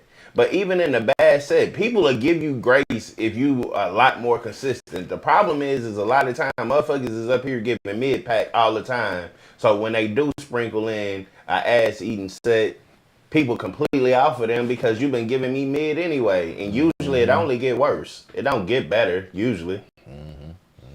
What does it take to get better, to go from mid to the top? Because you Reps. have to pass through. Reps, bro. Reps, conversations, life experiences. You know what I'm saying? Life experience. That's what's going to make you get better. You got to experience a lot more life. I tell any young comic that. So it's the same as being a writer, like writers who have lived nothing. Because we writing jokes. Like, we writers too. Just because we ain't writing, you know what I'm saying, multi-million-dollar TV projects and shit don't mean we ain't writers. We writers too. What do you think the writing is so overlooked, and the lack of a life experience? How does the comic get that shit? Because the internet makes it look like nothing's overlooked. I don't think anything's overlooked. I think that the best comics have a lot of life experience. They have the ability to speak from different perspectives about those life experiences, and that's just what it is. It's like when you read a whole lot of you could read just a bunch of books and know how to use your words different. That's a life experience. You know what I'm saying? You could, like, you don't have to travel to Nepal and climb no mountain just to write good jokes. You just got to live some life. That's all. You just got to live some life, man. You got to interact with more people. You got what you writing on, you got to really know about. Like, that be the real problem is people be up there telling parent jokes, and you're a nephew or you're an uncle. You're not a real parent. So what you writing from is what you think somebody dealing with instead of what actually go through. And then there's other parents in the crowd sitting there listening to you like, nigga, you was a terrible parent. My kid could never come around you. Or looking at you like, nigga, you not a parent, because a parent know a parent. It's the simple shit that you say that let me know whether or not if you're a real parent. Because it's certain, it just be like certain. It don't even be the words. Sometimes it's the disposition that you might show while you're saying it. Like sometimes, like when I be like, you know, man, I'm tired of this nigga. Like you can tell by the way I'm saying it. Oh, this is a everyday thing with this kid. Or like complaining about things like, because that's what I do when I'm on stage. I like to complain about the stuff that I'd never tell my kid to his face. Like, so you just go up there and complain. But the complaints are complaints that real parents have. Like, you pay all this money for your kid to play sports, and then your kid is out there being the worst player to ever put on pads. That is annoying. But you too far in. You done spent $500-$600 already on cleats, on being on the team, jerseys, all the equipment, so you can't just pull them now because it's like, damn, ain't no real ROI on this. I'm taking the L, so now y'all just out here, you letting your kid just run around at the football practice, really in the way. And you can't say, hey, don't do this, because when you tear your kid down, you don't want the confidence to be too low, so you just, maybe he'll get better. Now you out here watching your kids sit on the bench. All the other kids just going, playing, having a good time. Your kids in there just sitting on the fucking bench. You come in there, I come in there and I say it on stage, and it's a bunch of people in here that know they kids got their athleticism, so they kid ain't gonna be shit on the football field. Now you talking about it, and it's relatable. And the thing that you were talking about as far as like with the writing aspect, why it gets overlooked so much, it get overlooked so much now because the internet make you feel like you don't have to have any real skill set. And writing is a skill set. Oh, my bad. No, that doesn't go anywhere. You're fine to go. You don't have the mic's on your neck. Okay, yeah, you don't have to have any like the internet make you think that you don't have to have any real skill set. And writing is a skill set. So people, that's why a lot of comics come in there and see you, like, especially at the open mics. If you go to the open mics, people come in, man, I just decided I'm gonna do some comedy. I seen people go up a bunch of times, so now I'm gonna go up. Bro. Or hey, y'all ever met people? That way. Hey, y'all ever met people that you like? Say you get like a chick number, y'all be talking for like a few days. You tell her you do comedy. And then now all of a sudden, this bitch got comedy aspirations. You know what I'm saying? People have told me I need to get on stage. Or all of a sudden, they want to crack jokes with you. See, I'm funny too. I don't want to be cool with you after that. At all. I'm not going to lie. Like, I don't want to fuck with you after that. If you ain't never been on stage, and we get to talking and just like after like 1 week, you like, oh yeah, I be writing jokes. People say I'm funny at work. Bitch, lose my number. Nigga, don't never talk to me again. Like I hate to say it like that because it make it sound like I talk to bitches and niggas. No, like just.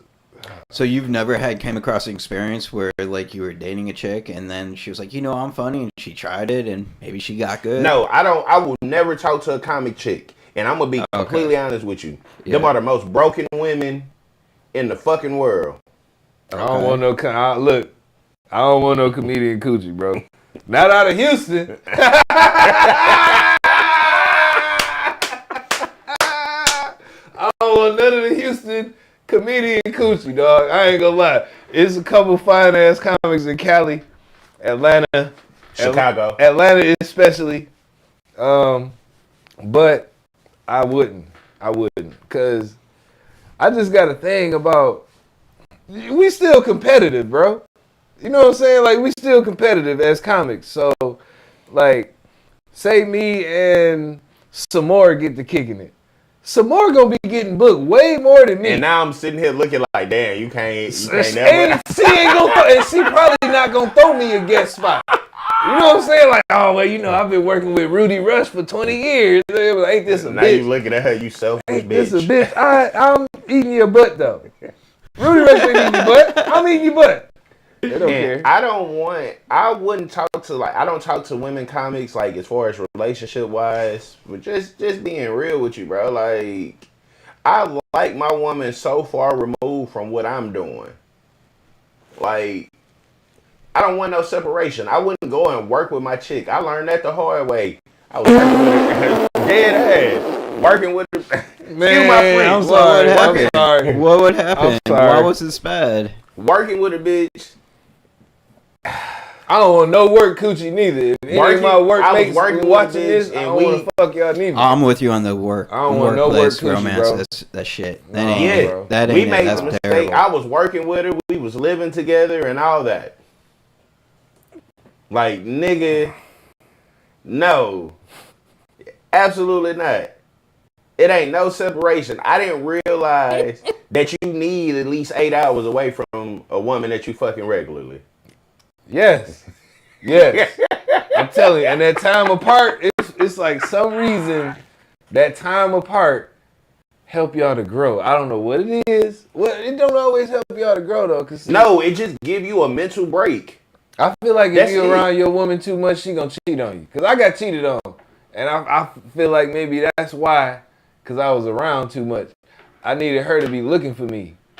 Where the fuck he at? Like, I needed that, Now, that shit really got cheated on. It wasn't because we worked together. It was because she was a whore. No, and she slept with somebody that we was working with. That shit hurt. That had nothing to do with you working together. That's just people not treating you right. Yeah. No, that's just people not treating you right. I learned working with a chick is the quickest way to lose a chick. And I learned that not sixth grade. I learned that 16, Target, Montrose. Not Montrose, Target off West Town. Okay, I know that Target. I was in there. I was working there at 16. Me and Shorty got hired at the same time. It was cool. We were decent a little bit. Saw her at school. Saw her at work. Nobody likes to say the ugly truth, but too much of anything is a bad thing. Seeing her every day, being around her every day, eventually the flaws that you didn't know this bitch had, you start to notice. You start wondering, nigga, if you want to... I learned this the hardest way was during the pandemic. Man, let's talk about something else, bro. That shit's starting to spin around in my head, bro. I You ready to cuss her out? Yeah, bro. I done got stupid, bro. I ain't gonna lie, bro. Cheated on as a man, like finding that shit out, bro. Hurt. That shit hurt, dog. Hurt. I don't care how much I play. Hurt. I don't care how much I'm in the game. I don't care how many hoes I fuck. I ain't love them hoes. I love you. It's once I found out you cheat. Oh, bitch, you hate me. Oh, my God. You never believed in me anyway. Bro, this last relationship I was in really got me feeling like I'm unattractive, bro. Like, it make me feel like don't no woman want me, bro. And well, I ain't finna tell you cute. I'm not asking y'all to say that. I don't give a fuck. So you gonna have to feel that way. That's cool. But, man, that shit just be having me. That's harsh, man. That shit be having me feeling fucked up, bro. Nah, man, I don't care how cool me and E is. I ain't gonna never be like, you know what, E, you quite handsome. You look quite debonair. You just did. Oh. The most thing that this nigga ever get out, hey boy, that outfit, you killing that motherfucker. I call my homeboys handsome. Yeah. Fuck. Them niggas know I ain't trying to hit. I can call you handsome, nigga. Fuck. Yeah, I mean, just share the love, you know. Let him have some confidence back. I do. I tell my nigga all the time, bro. Nigga Seth would call me and shit. What's up, handsome? What you got going today? You didn't know you needed that. That's right. I ain't even know like, oh, shit, nigga. I kind of feel a little bit better now that you done hit me up, my brother. How you doing? Why do you think most heterosexual guys are like so on the low about like saying that, you know, to help their friend out and boost that confidence? Because we wasn't taught that. Man, you know what? Really though, with our community, I can only speak for our community. I can only speak for black people. But it's always been like a shame that kind of comes along with the gay stuff. Mm-hmm. So, you know, like but it's not gay. It's just like, hey, man, you're looking I'm good. Saying, like that'll be viewed as gay to an immature mind. You know what I'm saying? Very immature mind. So it is what it is. But I feel like a lot of the what they call it, homophobia. Yeah. Homophobia. It's a lot of homophobia in the black community, and that comes from slavery. I hate to be like giving people history lessons and shit, but when them white people brought us over here, they were doing dastardly, sexually deviant things to us on them boats. Then when we got into the plantations, before we even got to a plantation, when they was getting us ready for auction, you know what I'm saying, they would do stuff to us. There's been accounts of slave masters who had plantations just all boys. You know what I'm saying? And they fucking the boys. Roman style indeed. Yeah, it's a book. That's so fucked up. Yeah. I mean, that whole chapter of American history is fucked up. I think that whole shit is fucked up. I mean, I've said this before. Like, I have zero white guilt because my ancestors had nothing to do with that type of shit. I've always thought that, you know, like any kind of, you know, slavery's been bad, and I'm lucky I happen to come from, you know, like I mean, but see, I don't know, bro. Like y'all might be. I don't know. I had a good one for you. But... No, I mean, joke wise, yeah, for sure, hit me with it. But like for real, like I don't got white guilt because I know my ancestors were like they were under the thumb of the same white people. You talking this shit, but they killed Jesus. They did. Y'all, come on, bro. Y'all killed him. Like, y'all slide with slavery, nigga. Okay, cool. Y'all didn't do shit, but I mean, technically, we didn't kill Jesus. We just y'all told somebody to expert. Y'all just led it in a direction. That Jay Prince Jr. that situation. I mean, just the same thing that y'all are doing to each other at the comedy clubs. It was no different from that. It was just fucked up, which I think was fucked up too. And I think that like back then it was the priestly tribe was super corrupt. That's what happened. Name a religion where the priests don't come. Name a religion where the priests who control the country don't become corrupt. Bro, they was in church gambling. I'm Jesus just saying, flipped over like, tables. Jesus went in that bitch flipping tables. They in that bitch clack, clack, clack, clack, clack. 7. Yeah. Jesus was like, I know that ain't dice. Is that Jesus? I know that ain't dice. Nah, they had dreidels, man. They were tops. They're like Beyblades. That nigga spent the dreidel, and then just out the blue, that bitch just stopped. Jesus sandal right on top of it. No, Jesus just standing there behind him like this. Y'all to turn this into a casino. Told y'all to stop this bullshit. Oh, man. I don't know. But what you got going on, Chris? What you going to be doing next? Honestly, we just, and I say we because everybody know, like, I fuck with E Green. Like, that's my dog. Everybody know. Yes, sir. When I book a show, E Green is usually. Hold on. Side tangent. Tell you about this fuck guy. I book him, and when he promote the show, this nigga say I just threw him on the goddamn flyer. Yeah. Every time I book him, or every time I do it, if you ever pay attention to the comment section, not even the comment section, if you ever pay attention to his posts, he always make it seem like I'm holding him hostage. I wanted the world to know I'm not holding this nigga hostage. I want the world to know I'm not holding this nigga hostage with the shows. It ain't a 360 deal. I wish it could be, but it ain't a 360 deal. This is my partner right here, man. Really and truly, what I got coming next is the weekly show that we doing at Sophie's. We just got a new venue. We trying to make sure that everything is running the way it's supposed to. Hopefully, I'm putting them on blast. Hopefully, I didn't want to say nothing about it. I just wanted to wait. I'm putting them on blast. Hopefully, it pop off. Like, I'm not a nigga to tell people my plans. He is. I don't. Well, you need to tell people you gotta promote shit. But hopefully, when it's time to promote it, when it's open. Hopefully, E Green in this same venue bring his roast battles back, because me and E Green won a roast battle, and we ain't never seen the footage from it. And we knew we wasn't never getting called for you look like, whatever that shit is. That ain't even real roasting. And then I'm just gonna be honest, like, what was it there? Like some new wrestling league? I just saw some posts on that shit. Hey, man. Okay, I'm gonna say this too. Hold on. Let me get this off. It's a place. If I don't get this off, please. I'm gonna feel like I'm a bitch or a scary ass nigga. So that's not they lane. And by they, I mean non-blacks. That's not their lane. Roasting is not something that has ever been equated with them as far as comedy talent. Like, so they got a new league. Roasting started in slavery, bro. Let's put that out there too. Roasting started in slavery. You can Google that shit. Like, signifying is what they called it. Roasting started in slavery. So yeah. So basically, this new roast league that you're talking about, I don't take it serious. It had 2 black people that assimilate more to their culture than the culture that it came from. Well, do you think that's a legit move for a black young comic trying to make his place? Like, try to get in with the whites? No.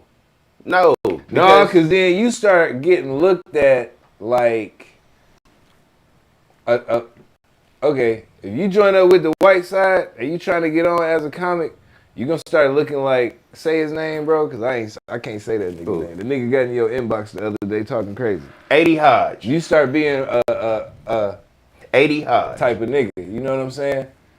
And I don't never in my life want to be no black man like him.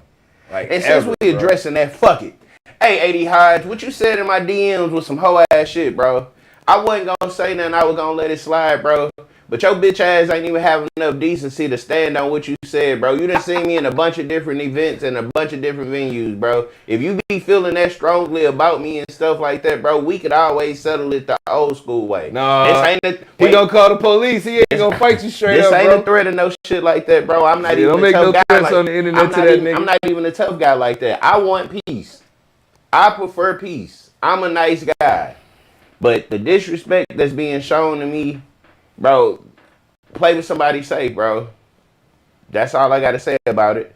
But another thing, man, the real problem why I tell black comics don't go and try to immerse yourself in that culture of comedy on the other side of the street, because once you lose your edge, because being a black comic, you have a pre-edge that nobody else has. That's why when we go places, like, our comedy is the most versatile, because we're writing from two places.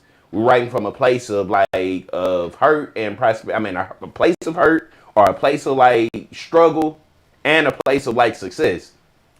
Because that's a privilege as a black person to be able to go and do these things.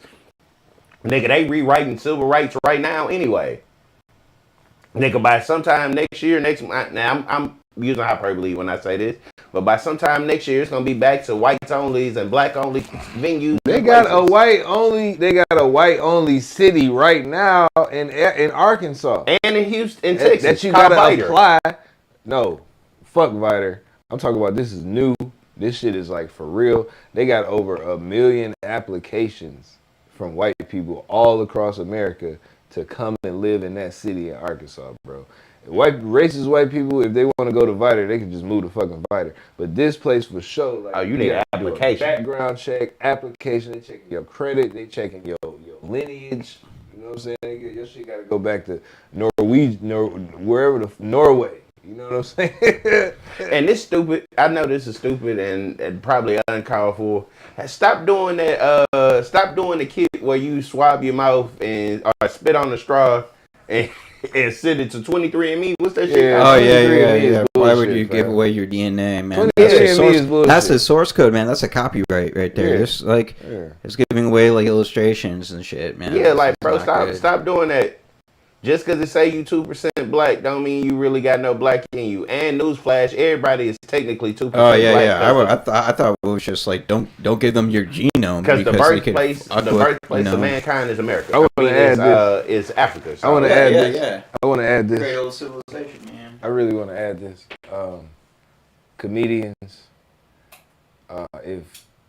if you took offense to anything, absolutely anything that I said on this podcast, I just want you to know it's not about you. The ones that I knew would catch feelings from the stuff that I said, I didn't even mention y'all name. Because AD, I mentioned your name because I felt like how you tried to handle me the other day in them DMs. I seen them. I just felt like, bro, that was disrespectful. I would have beat your ass. I ain't even gonna lie. Like, who you talking to, bro? Who is you talking to, bro? I don't understand why that shit funny.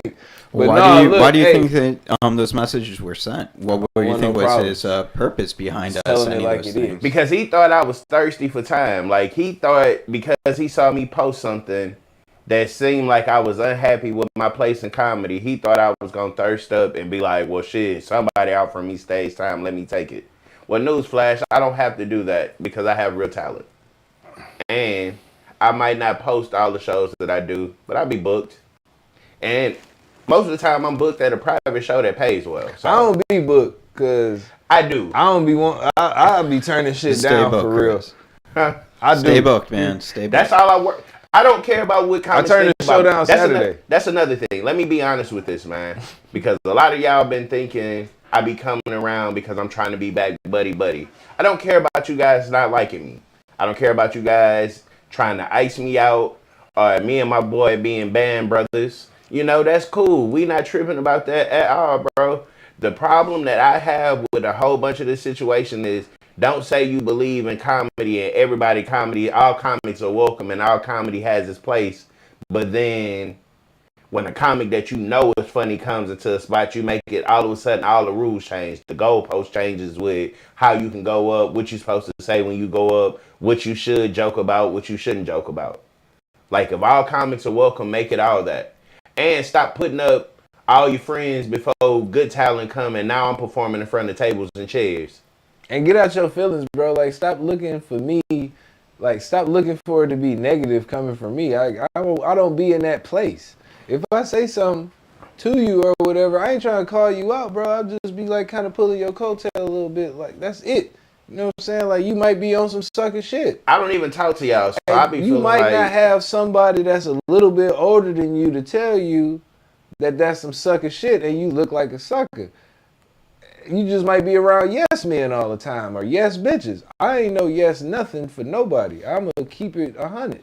All right, I got a question for you, Eric. Then, like when I first started doing open mics, you gave me like some elaboration of how to like make some of my shit work and stretch out the jokes, and you really helped me. Like, why do you think other comics were so anti that when you were just trying to give some advice? And when did you stop? Because obviously you had to. The shelf life for comedians isn't always a long time. 3 years. So when new comics come around, the more tenured comics don't latch on to them or get cool with them because realistically, you could be gone next week. We might not never see you again. So I think maybe that's what, maybe they was waiting on that. But at the same time, bro, like, I don't know. I'm just a different kind of person. This nigga lying. When I see somebody when I see somebody got like the interest and they still showing up and they trying to figure it out, you know what I'm saying? Like, yeah, I'm a fuck with you. You ain't never been funny acting. You know what I'm saying? Like you, bro. And I know you done probably heard mad shit about me. You ain't never, not one time acted funny with you or Oscar. You know what I'm saying? So we're real people. I have always fucked with y'all too. Like, just period. You know what I'm saying? Because shit, I remember, man, shit, Oscar came out. I remember I used to do this show out in Kemah. Yeah. Oscar came out to that show. Oscar's legit, like, just man. on a whim. Oscar will support because he sees a friend. Yeah, he ain't even want no stage time. He just came. This nigga lying. This nigga is not an embracer. No. I did comedy I had been doing comedy about 2 years. This nigga wouldn't say a word to me. Shit. As a matter of fact, I tell you why. Because you used to hang with Tommy. That's why. Hold on. Let me tell you another one. I killed a Phil and Derek set.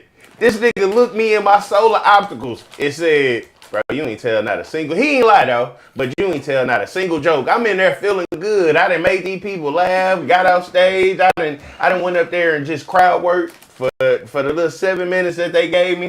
And this nigga told me straight up. But I'm joking about the part that this nigga ain't supported, bro. What I'ma say, the real thing of why I think comics don't talk to new comics is because sometimes the writing be on the wall. Sometimes the motherfucker can see, hey man, he got it. Even if the comic that he talking to don't know he have it. The thing that I appreciate the most about him is he pushes me to be better. He don't never let me settle and think that I've made it, think that I'm accomplishing shit. He been doing comedy almost 12 years? Since 14, so I don't know how long that is. That's So 12 years. 12 years, yeah. I've been doing comedy 5, maybe 6. Mm-hmm. I can legitly say, I can call this man, I can hit this man, I can, hey bro, what you think about this? Hey bro, let me rap this to you. Tell me what you think about this. He gonna punch it up. He gonna do what you need to. He gonna tell you what you're missing. He gonna give you the sauce, bro. And I think that is what's missing in the game. And if I gotta advocate for somebody, hey, y'all don't even gotta book me. I don't really care because I'm a solo go getter. I'm a hustler. I'm gonna go get it. But not booking him is a travesty, and you niggas is showing y'all true colors when y'all don't book this man. Like you cannot book me, and I'm cool with that because I'm chasing my own lane anyway. He chasing his own lane too. Let me make sure that's known. He chasing his own lane. I'm trying to too. raise the greatest hip hop rap producer that music has ever seen. I'm talking about my fucking son. You know what I'm saying? That's what my Hell full yeah, that's what's focus is on. I don't give a fuck about the comedy shit. But That's still another thing. Y'all need to understand that. Like, this not... My happiness and my pinnacle is going to be to see my son getting on and flourishing and shit. I'm selfless when it comes to my kid. So comedy be out the window in a lot of situations. Like, I don't... Al Green told me the same shit. Go tell jokes or sit at the house and FaceTime your kid. We don't even got to be around each other. Just the simple fact that we in communication, I'm going to pick that every fucking time. Yeah, he's going to need the support with this little muscle.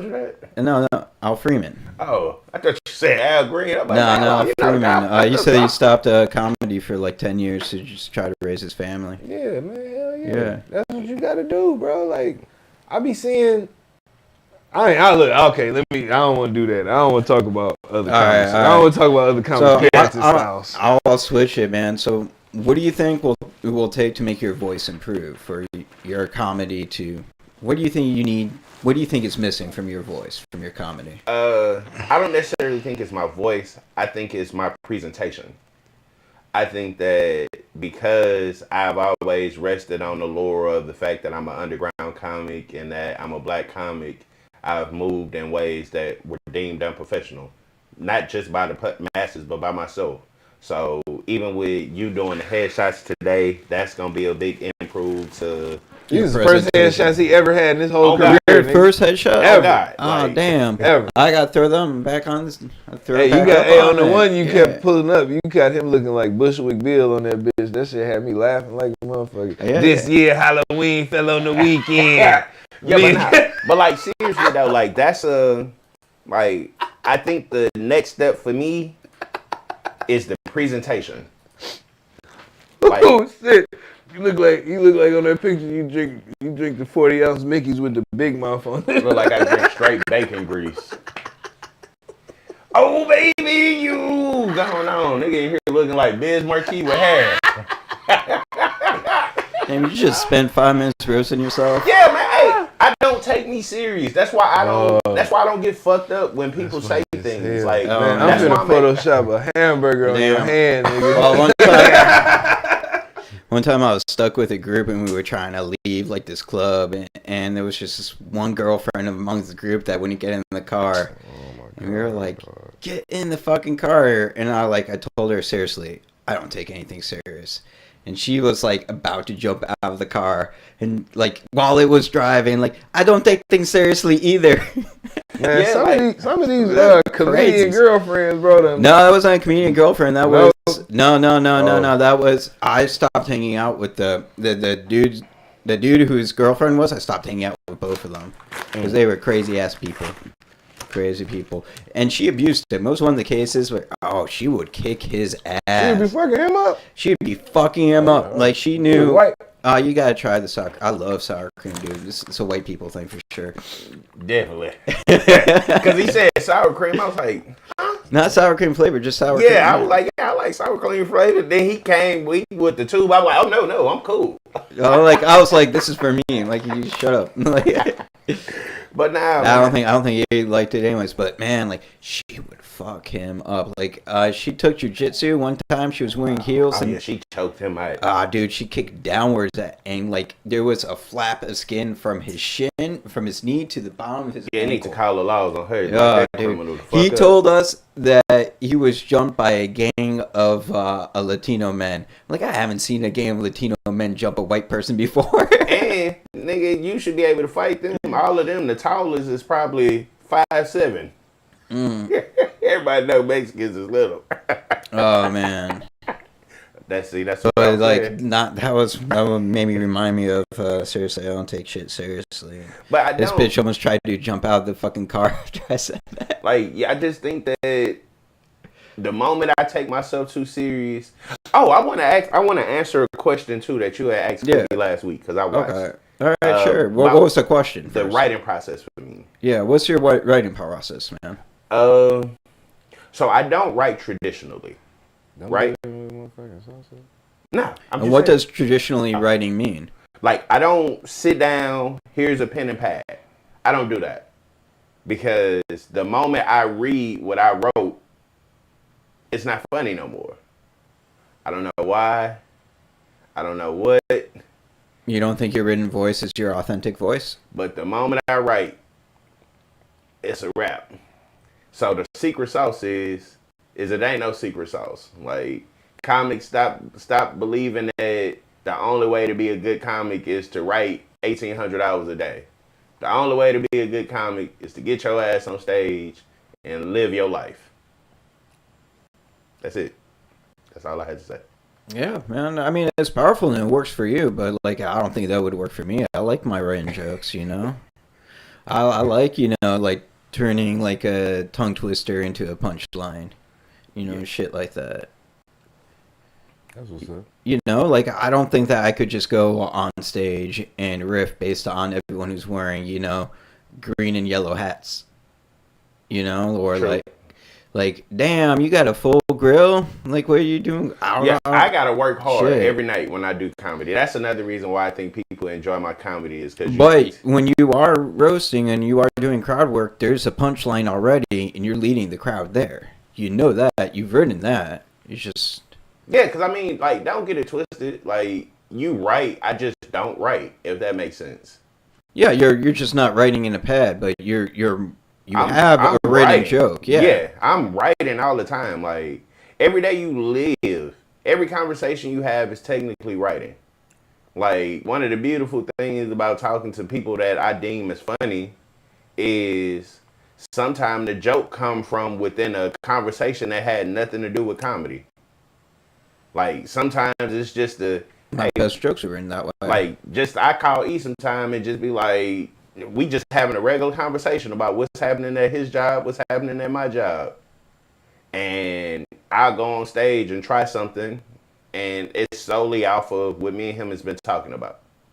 Because sometimes you don't need I ain't gonna say sometimes. I don't want to ever, and it sounds so oxymoronic to say, but I don't ever want to box myself in with my own writing. Like, the thing about comedy for me that I enjoy is the free flow. I think that that's the most important thing. And the moment I'm not able to free flow, I'm probably not going to do comedy anymore, to just be honest. I'm going to probably focus more on the business acumen and stuff. That's another reason I'm trying to get this big grumpy stuff really up and jumping and really working, because everything has a shelf life, to be completely honest. And maybe my success might not be actually on the mic. My success might be being able to identify who should be on the mic, or being able to curate a crowd. Or, do you want to produce? I mean, ultimately, yeah, everybody does. That's what the real money is. Ain't no money being in front of the fucking camera. All the money is from, now, you know what I'm saying? All the money, every time I make a big payday, it ain't never from the actual joke telling. It's always from the, hey, bro, I need you to come produce this show. Hey, bro, come in. Here's the venue. This is the idea that we have. Can you make this come to fruition? That's just how it crumbles. No offense. You gonna make way more money doing your podcast and doing pictures than you ever will doing comedy. I've already made a shit ton of money doing video comics. Like, Like, real paid jobs. Like, yeah, bro, like, comedy is it's not a medium for me. And I mean, that's honestly the reason why. I mean, honestly, that's the reason why I don't pursue stage time. That I'm not out there. I'm not trying to hustle. Like, I have like I said before. I pretty much had the same act I had, in 2019, 2020. Like, just a few new jokes. I know I got a bunch of new shit based on my life experiences. Like, I feel like I'm just starting to find my authentic voice. Like being a Jewish man, do you know you really stay in the ghettos? I'm aware of where I live. And by the way, it's not that bad back here. It's got a much worse rep. This was the first time I ever went to somebody's house, and was, especially somebody that's not black house, and was like, yeah, we gotta get up out of here before it get dark. Definitely before it like this block is fine, but I'm not saying like 2 blocks over is. You know what I'm saying? I know exactly where I'm at. But like, look, there's a police station pretty close by. There's a park. You could go less than a half a mile from here and find a park and find people playing baseball. Steve, that's the whitest shit you just said since me and you have been interacting since I met you all of 2 hours ago. No, you met me before. But shit, like I think that there's a lot of bad rep for this park and that for this part of town, and it just doesn't deserve that. It's their starter houses, man. That doesn't mean can we. I don't want this episode to come off as just like completely just negative, like we was just on here disgruntled ass niggas. I'm not mad at all. I would like to shout out some comics though. Yeah, tell me about the good shit that you happened in your life. It's Hennessy Williams. Shout out Hennessy Williams. It's some real comics out here, bro. Shout out Hennessy Williams. Shout out Ken Mills. I gotta shout out Ken Mills. I love Ken, man. He's a off top, dude. Bro.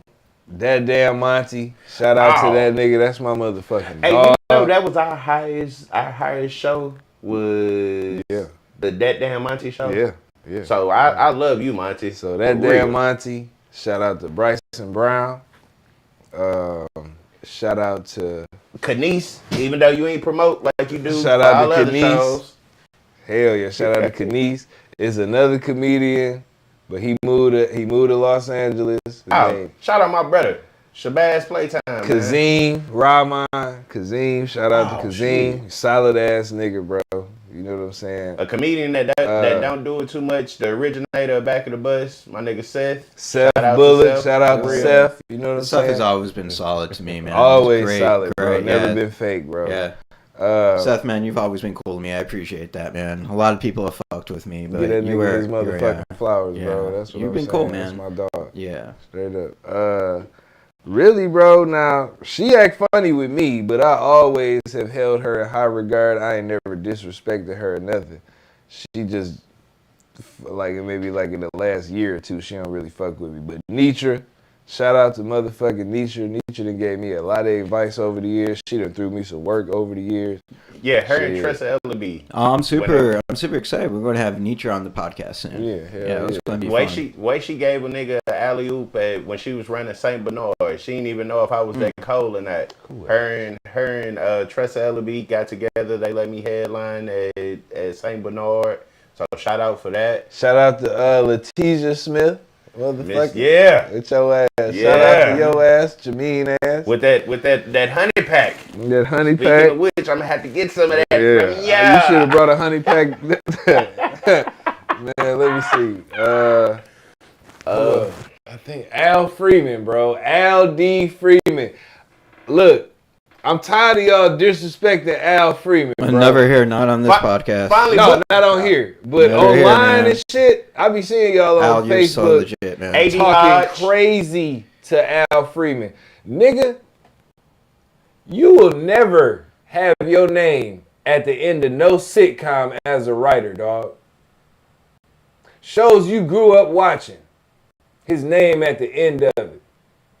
You ain't shit for talking to Al Freeman the way you talk to him. Respect your elders, bro. Real talk. This might, because we don't really talk too much. Al taught me a lot of shit, man. In like a short amount of time, he's super solid. These two comics, I gotta kind of. One of them, he had told me when I first started doing comedy, if I don't got shit to say, I should probably get off stage. That's Joshua Stokes. Shout out to Josh Stokes. Shout out to Josh Stokes, because you know what? That's him, Josh Stokes, Ashton. I'm just about to say, the next dude I was about to say was Ashton Womack, bro. Yep. Ashton, you done shot me alley-oops. You done told me get myself to LA, not LA, to New York. I be so You told me if I got a degree, use it. I see Ashton doing anything, bro. He's out there, man. He's going. Ashton.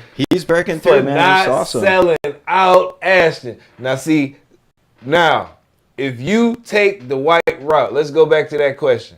If you take the white route, be a Josh Stokes, be a Ashton Womack, you use them white people for their stages and for their connections. You establish your own connections from the people you meet around them white folks. And then when you get good enough You ready to get out, you use them same connections to get where you trying to go. But ain't none of that turning on your race, ain't none of that all that Cooney stuff, ain't none of that. You still remain a black man, an educated black man, you and Josh Stokes. Damn, I got one. I fuck with that, bro. I got a white comic, and they never fold. This my personal relationship with him, so he probably gonna be looking at me crazy the next time he talking. Like, what's up, man? Because he a weirdo a little bit. But shout out Patrick fucking Edie, bro. They hate you, Pat. And I can say, at least from my experience with you, bro, you've always shown me love. You booked me after the shit that I had going on. See, it's a mixed cup of bags with me and Patrick. Show me no love. I don't think he that's why. But that's why I said I'm gonna speak from my relationship. I mean, like, I don't hate Patrick, but like, I've been cool with him. But there's been some times where he's been like, oh, he's a total dickhead. Yeah. Oh, Dan Hortenstein. Shout out to Dan. He seems really cool. He seems really cool with his King of Queens like profile pics. Man. Straight up, he don't never be on that funny acting white boy shit when he come around, bro. Like, and I always appreciate. What's that funny boy white acting shit? Like, what's that? Like, we a problem when y'all come around us. You know what I'm saying? Like, acting. What do you mean? Don't be willing to speak. How Will Loden act with comics that ain't black comics that ain't in his circle. Look, okay, I give you an example. How Will Loden on the show put you out the green room and say, oh, if you're not on the show, don't be in the green room if you're not a black comic. I mean, if you're a black comic. And it ain't just a race thing, but in particular, I can only speak for the interaction that I've had with him. I seen you I ain't gonna say their name, but I seen you let some comics who wasn't on that same show sit in the green room. I went in the green room. Everybody know I go in the green room. I'm really just going to say what's up. I don't sit at secret group that often. I go in the green room. He come back after 2 minutes and be like, yeah, by the way, they don't want you in here if you're not on the show. So I don't leave the show just because I want to see. I'm like, bro, it's 18 fuckers in this goddamn green room. I know everybody ain't going on stage for this show. So I sit back just to see whether or not if it was just a me thing. And come to find out, guess what it was? It was a fucking me thing. I don't fuck with Will Loden, bro, for a couple of reasons. The basketball league. One reason in particular. A few years back, when we was playing basketball, Will Loden, I'm not scared of nobody bigger than me. So I chose to play defense on you every fucking time you got the ball because I see people bigger than me as soft-ass punks. I'm not scared of nobody bigger than me. It's been like that my whole life. So yes, I'm gonna play Dennis Rodman defense on your big, fat, sloppy built ass. Yes. And yes, I was in your head because I'm talking that shit while we playing. That's how we play ball. You can't get mad at that. That's how we play ball. You want to play with us? Play ball like us. You ain't witty like that. So I'm roasting you while you fucking up out here because you can't hoop for real. You just got a body. And if you fucked up about what I said, Will Loden, you can't beat me in basketball, bro. Like, at the end of the day, you can't beat me in basketball, so I look at you like you was a bitch-ass man. I got the voice recordings of and I done seen comics. You do a bunch of funny acting ass shit, like with that green room shit. You done walked in plenty green rooms that I've been sitting in and spoke to everybody in that bitch and didn't say a word to me, but then when we out in the open and shit, and you, oh, yeah, I didn't see you here. Bitch, I was just sitting in the green room. I don't like all that fake white boy shit. That's what I be talking about, fake white boy shit. White boy shit. I don't like that shit. I don't know what that is, man. That's some of what fake white boy shit is. All or right. like act like you cool when it's just you and a couple of your black friends. Gotcha. He acting like it's all like good. your first podcast. But then when you around your white friends, you don't know a nigga. Or you scared to talk. You scared to come say what's up because of what your little white friends gonna say. Like, I know how it go. Yeah, comics, stop being nice to me when it's just us, and then when it's a group of comics pretending like you don't know who the fuck I am. Yeah. This is a tough one, man. That's super hateful shit. I don't like that. Nobody's tripping. They don't like they self, bro. I don't be giving. I don't be tripping because I just feel like I'm not. I get excited when I see my friends. I'm like, I swear, I'm like, hi. I'm a weird shit, man. But But yeah, I really like my friends, man. I like to celebrate my friends, you know. And I honestly wanted to get more white comics up on my podcast, but like every time I would reach out, I would just get the cold shoulder. I never really understood it. I don't get it. Man, you don't want to be friends. But ain't nobody calling. But ain't nobody calling them to get on nothing else though. That's what I don't be understanding. Like you'll turn, like how you told me with old boy, with the pictures and stuff. Mm-hmm. That one comic. Yeah. Nobody is beating your motherfucking door down or calling you constantly to come on that shit. Or coming at you with an offer like you have for them. Nobody's coming at you like that. No. And the same thing go for them white comics that you be asking about. Ain't nobody hitting you up about none of this shit. I got a whole package here for you. I have the opposite happen. Like I try to make shit happen for like a good cost for like comics I respect and are legend. And like then there will be like other people like, no, this is my comedy club. You can't record them there. Motherfuckers that respect you. Other than that, well, I mean, like that particular comic will not be on here, not without a $1,000 premiere. Never. Yeah, he paid me $1,000 years ago, bro. If he pays me $1,000, he can come on and he have a 15-minute interview. I would have beat him up years ago, bro. But I know he gonna call the police. A bunch of these comics, it's like I know they gonna call the police, and I'm gonna end up going to jail. But I mean, it's a few of y'all. I would really beat y'all ass, bro, because y'all have slighted me, played me, did a whole bunch of bullshit over the years. Yeah. That if this wasn't comedy, you might have been shot. I got one more person. And yeah. Please, let's keep it back. Let's throw it back to the positive, man. Yeah, he not. This is like a really we live a couple of haters. Eric and myself get together, we just start hating. Right. I'll give him his credit. He do 4 shows a year. And them 4 shows, it's going to be at least 275 people. We talked about it earlier, how them A-Leaf comedians get together. The A-Leaf comedians have been some of my favorite comedian comedy. Not just the culture they've created for themselves, but the openness that you don't have to be shit to be on their stage. Like, you could just be trying. They're like, look.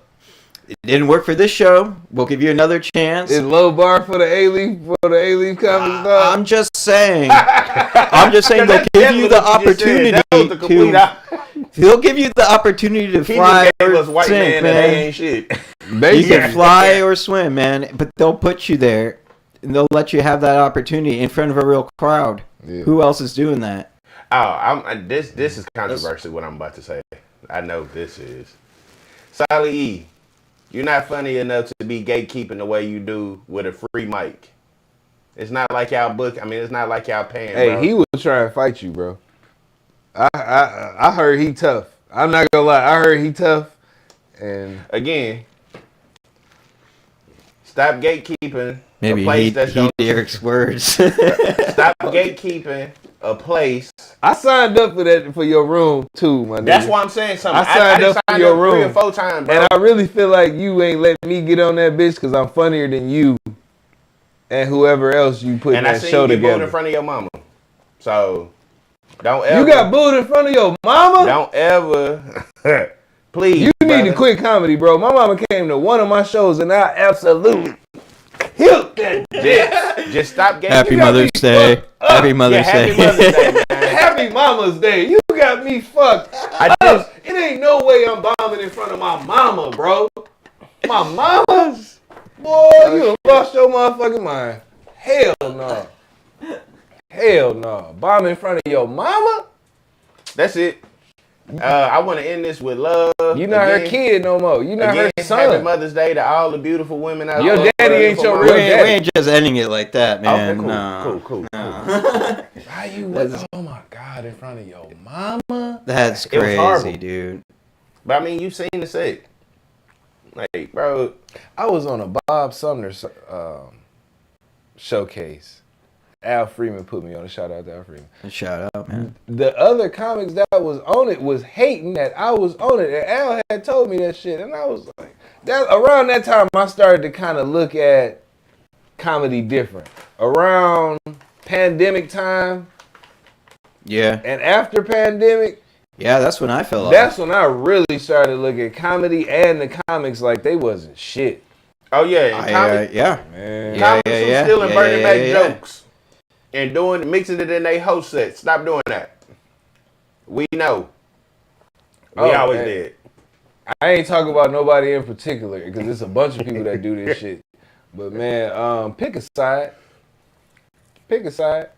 What do you mean by side? Either you gonna be a comedian or you gonna be a producer. But trying to do both, you're not gonna be good at both. You already ain't good at comedy like that. So either you focus on comedy or you stop being such a janky promoter. And then everything gonna work out right. Stop being janky, just in general. Even if you're a comic or a promoter. Just stop being janky. And what do you mean by janky? What's being janky? Stop having bad business practices and using disingenuousness to swindle people booking into doing shit for you. Booking a comic from out of town and telling them it's gonna be a sold out only show. Paying her, tell them it's gonna be sold out and the lady only leave your show with $20 type shit. And this lady I know, this is somebody that I personally know from where I'm from. You know what I'm saying? Why do you think promoters are booking out town? I'm looking fucked up at her with her because I don't think you didn't put them on. I don't vouch for you with her. You motherfuckers never thought about that. You know what I'm saying? You made me look bad in front of somebody. But it's all good, though. Why do you think promoters are underpaying people? Why is this the culture? How did it come to this? I don't feel like promoters have a place in comedy, really. I don't. I mean, someone's got to put together the venue, the talent, something. I mean, flyers, social media, whatever. The reason why I'm gonna disagree with you with that is because to do comedy, all you need is a microphone, or all you need is people to listen. That's it. But you need to make some profit. I mean, why aren't these promoters getting the comics paid? Is it there's not money? Because they keeping the bread, bro. They not in it for free. We in it a lot of times for free. Because we do comedy because we love it. We got a passion for whatever fulfillment come back from doing comedy. We like it that much. How can the comic protect themselves from this promoter that's going to take advantage? A pistol. Not even that. A pistol and fear. That's all I can say. Like, having real integrity, bro.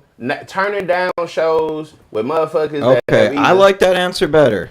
Turning down shows with motherfuckers who've either sullied you, befuddled your name, or done some what bullshit. about that shit? No, because if you think somebody's solid, like, you can't go off of what everybody say. Everybody told me Brady Bob was solid. And then I do a show with this motherfucker, I don't get paid for a whole month after that. And then I'm wrong because I made a big fuss about it. He acting like I disrespected him because he didn't fucking pay me the night I performed. Type shit. You know what I'm saying? Like, man, you really need to click up, get you a few comics that you fuck with, and y'all start doing shows together. That's what the A-Leaf people do. That's what it's gonna happen. They need to do it more than 4 times a year, though. I ain't gonna lie. And they all need to individually have some motion going for themselves. How do they build their own individual motion? Bro, I'm not giving y'all free. I'm not giving. That's free game that I ain't finna just be giving out like that. What I will say, how you get motion is the same way y'all came together. The same way y'all came together, decided this the idea, let's put a play together. Sometimes the motion just be, hey, this time instead of putting it under your umbrella, instead of putting it under your umbrella, instead of putting it under, and I hate saying this business like that, but instead of putting it under Watch Me Grow, put it under X, Y, and Z. I'll give it Black Smooth a shout out, man. Like, yeah, that's why. Like, he told me that the way he was able to get shows is by messaging everyone he knows, like, every single time, like, actually calling them, talking to them personally. How we promote? Shit. We get right. I go personal. I'm in the DMs rather than not if I shot my shot at you before. Bro, I be getting into it with people because they'll tell me they about to come to a show and don't show up. Like, I will literally stop fucking with you. If you tell me more than 2 times you come to a show. That's why I don't promise to show up to people's shows, so I can't make that promise. I'm not talking to you no more. It's coworkers right now that I don't say shit to. That's why I don't promise to show up to anyone's show. Like, if you see me at the show, be surprised, man. I'm not going to tell you I'm going to be there when I know my life can't allow it, or I'm, like, too depressed, or just don't want to fucking go out. I'm not going to lie to you. You know, but... And mind your business. Fuck you, E. Yeah. Mind your motherfucking business, dog. Please. Like, that's what it all boils down to me. Mind your business. If you don't know that person, first off, stop listening to what the masses say. Because the masses told us Jesus was bad. I.e. why the Jews killed him. Fuck up again with the Jews killing Jesus. I do have a joke like that, though. That shit funny. Yeah. But no, man. Just mind your business and get to know the person before you make a judgment about the person. I love doing that. That's shit, man. That's what this podcast is about. It's like learning about an actual person. Don't take me serious on this podcast. You know? I don't like a lot of I mean, we are comics. We're all comics here. But, like, I think there's some truth in what we're saying and how we feel. Yeah. Yeah, and please, for the people that's going to clip this up, or for the people that's going to run in circles trying to say, oh, this nigga is disgruntled, oh, this nigga is the only people watching this are people who fuck with me. No one's watching this to hate. I sent this bitch out to a few people. I don't know who still, the people that, just in case, the people that really have a problem with shit like that, thanks, bro, man. Like... Why would I send this with my ex-girlfriend, bro? I don't know, man, but thank you. Like, the views are appreciated. I sent it to a few people. I ain't gonna lie. I sent it to my group chat too. I know ain't nobody in that bitch watching it. Hey, clip this though. I canceled Mother's Day. Shout out to my group chat. I just want to say thank you for being there for me, group chat. You know what I'm saying? Y'all is 40% positive and 60% negative, and I love it. I really love it. You know. It ain't the same like it used to be. I don't know what it really is, but y'all niggas need to pick it up, because it used to be laugh after laugh after laugh. Now it'd be one laugh a day. Like, what the fuck is wrong with y'all? Shout out to Sherry, too. It's your motherfucking birthday this weekend with your fine ass. And that's the end of the clip. Nah. Oh, okay. Yeah, what do you think AI is actually going to clip that my for? Boy. AI is looking for interesting shit, and you think that's going to get clipped? Like, come on. Oh, you gotta say some ill shit for the AI to clip it? You gotta say something clippy. Wow. You gotta say something viral. You gotta be controversial. No, shout out to you know what my best clip was? What? Talking about a great white shark. With who? I don't remember. I was just talking about like how sharks like to eat, how dolphins like to eat shark livers, and that was like one of the most biggest clip. Yeah, hell no. That's stupid. Shout out to my boy Trey, man. That's my security. Shout out to my nigga. Not only is that security, my DJ, tax you know man, all that, bro. Shout out Trey. You're letting your DJ be a tax chef. man? He do it all, man. He a barbecuist. Yeah, he the that's why I say chef. My nigga gonna barbecue every Sunday. But shout out to my boy. When we go on tour, man, Trey gonna be barbecuing and shit, nigga. I'm telling you, he gonna be selling barbecue plates on tour, nigga. He gonna have a black t-shirt on, because he gonna be securing, checking people's bags and ribs at the same time. He's gonna be getting barbecue sauce on the ID. Hey, go around to that rib shack over there. I mean, go around. That's what security at right there. He's still wearing the black barbecue gloves as he looks at the IDs. His shirt gonna say Chef Urity. Chef Urity. Fuck. Okay, that wasn't that funny. Yeah, it wasn't. Fuck, I'm glad you acknowledged it, because both of us got quiet like with a nigga. Sound like the secret group in here. Oh, yeah. And I don't hate the secret group, but I do. I don't hate the secret group. I hate I don't hate anybody. I don't care for the politics of that place. The politics drive me fucking nuts, though, man. A lot of them people doing the main politics of stuff are corny. Are fucking trash comics and couldn't buy a laugh anywhere. Anywhere. I do have to address this. Motherfuckers be saying all the time it's not about the talent, it's about getting asses in seats. Yeah. And that's true to an extent, though. But we hear that every day. Hey, I seen Joe Navarro hating ass. I was going home from work, and I think he thought that since I was like taking the bus home, that I was like fucked up or something. Cause he kind of when he came up on me. Mm-hmm. I wanted to remind him so bad that bitch I actually worked for the bus, but no, it's cool. Stick to being Jeff Joe's assistant, bro. Yeah, just go ahead and be an intern, bro. Yeah, You know not what an I'm saying? assistant. Assistant sound good. Intern. That's a better word. That's But whatever. nah, on some serious shit though. Did Tremaine move out of town? He don't work. He don't live here no more. Mahoney? Yeah, I don't know. I haven't seen him. I seen a farewell show or something, or going. You know I'm not out enough to see shows. I seen something like that for him. But shit, I hope you take your ass to AA, my nigga. Yeah, And really take that shit serious, bro, because you've been an alcoholic for way too long. You too young for that shit, bro. I ain't gonna hold you up. That shit has always been sloppy and sub as a motherfucker. Like, I tried my best to, like, respect you and shit, like, as a man. But you just kept on and on and on with your getting drunk all the time and being obnoxious. You kept undermining that, me trying to respect you so much, bro.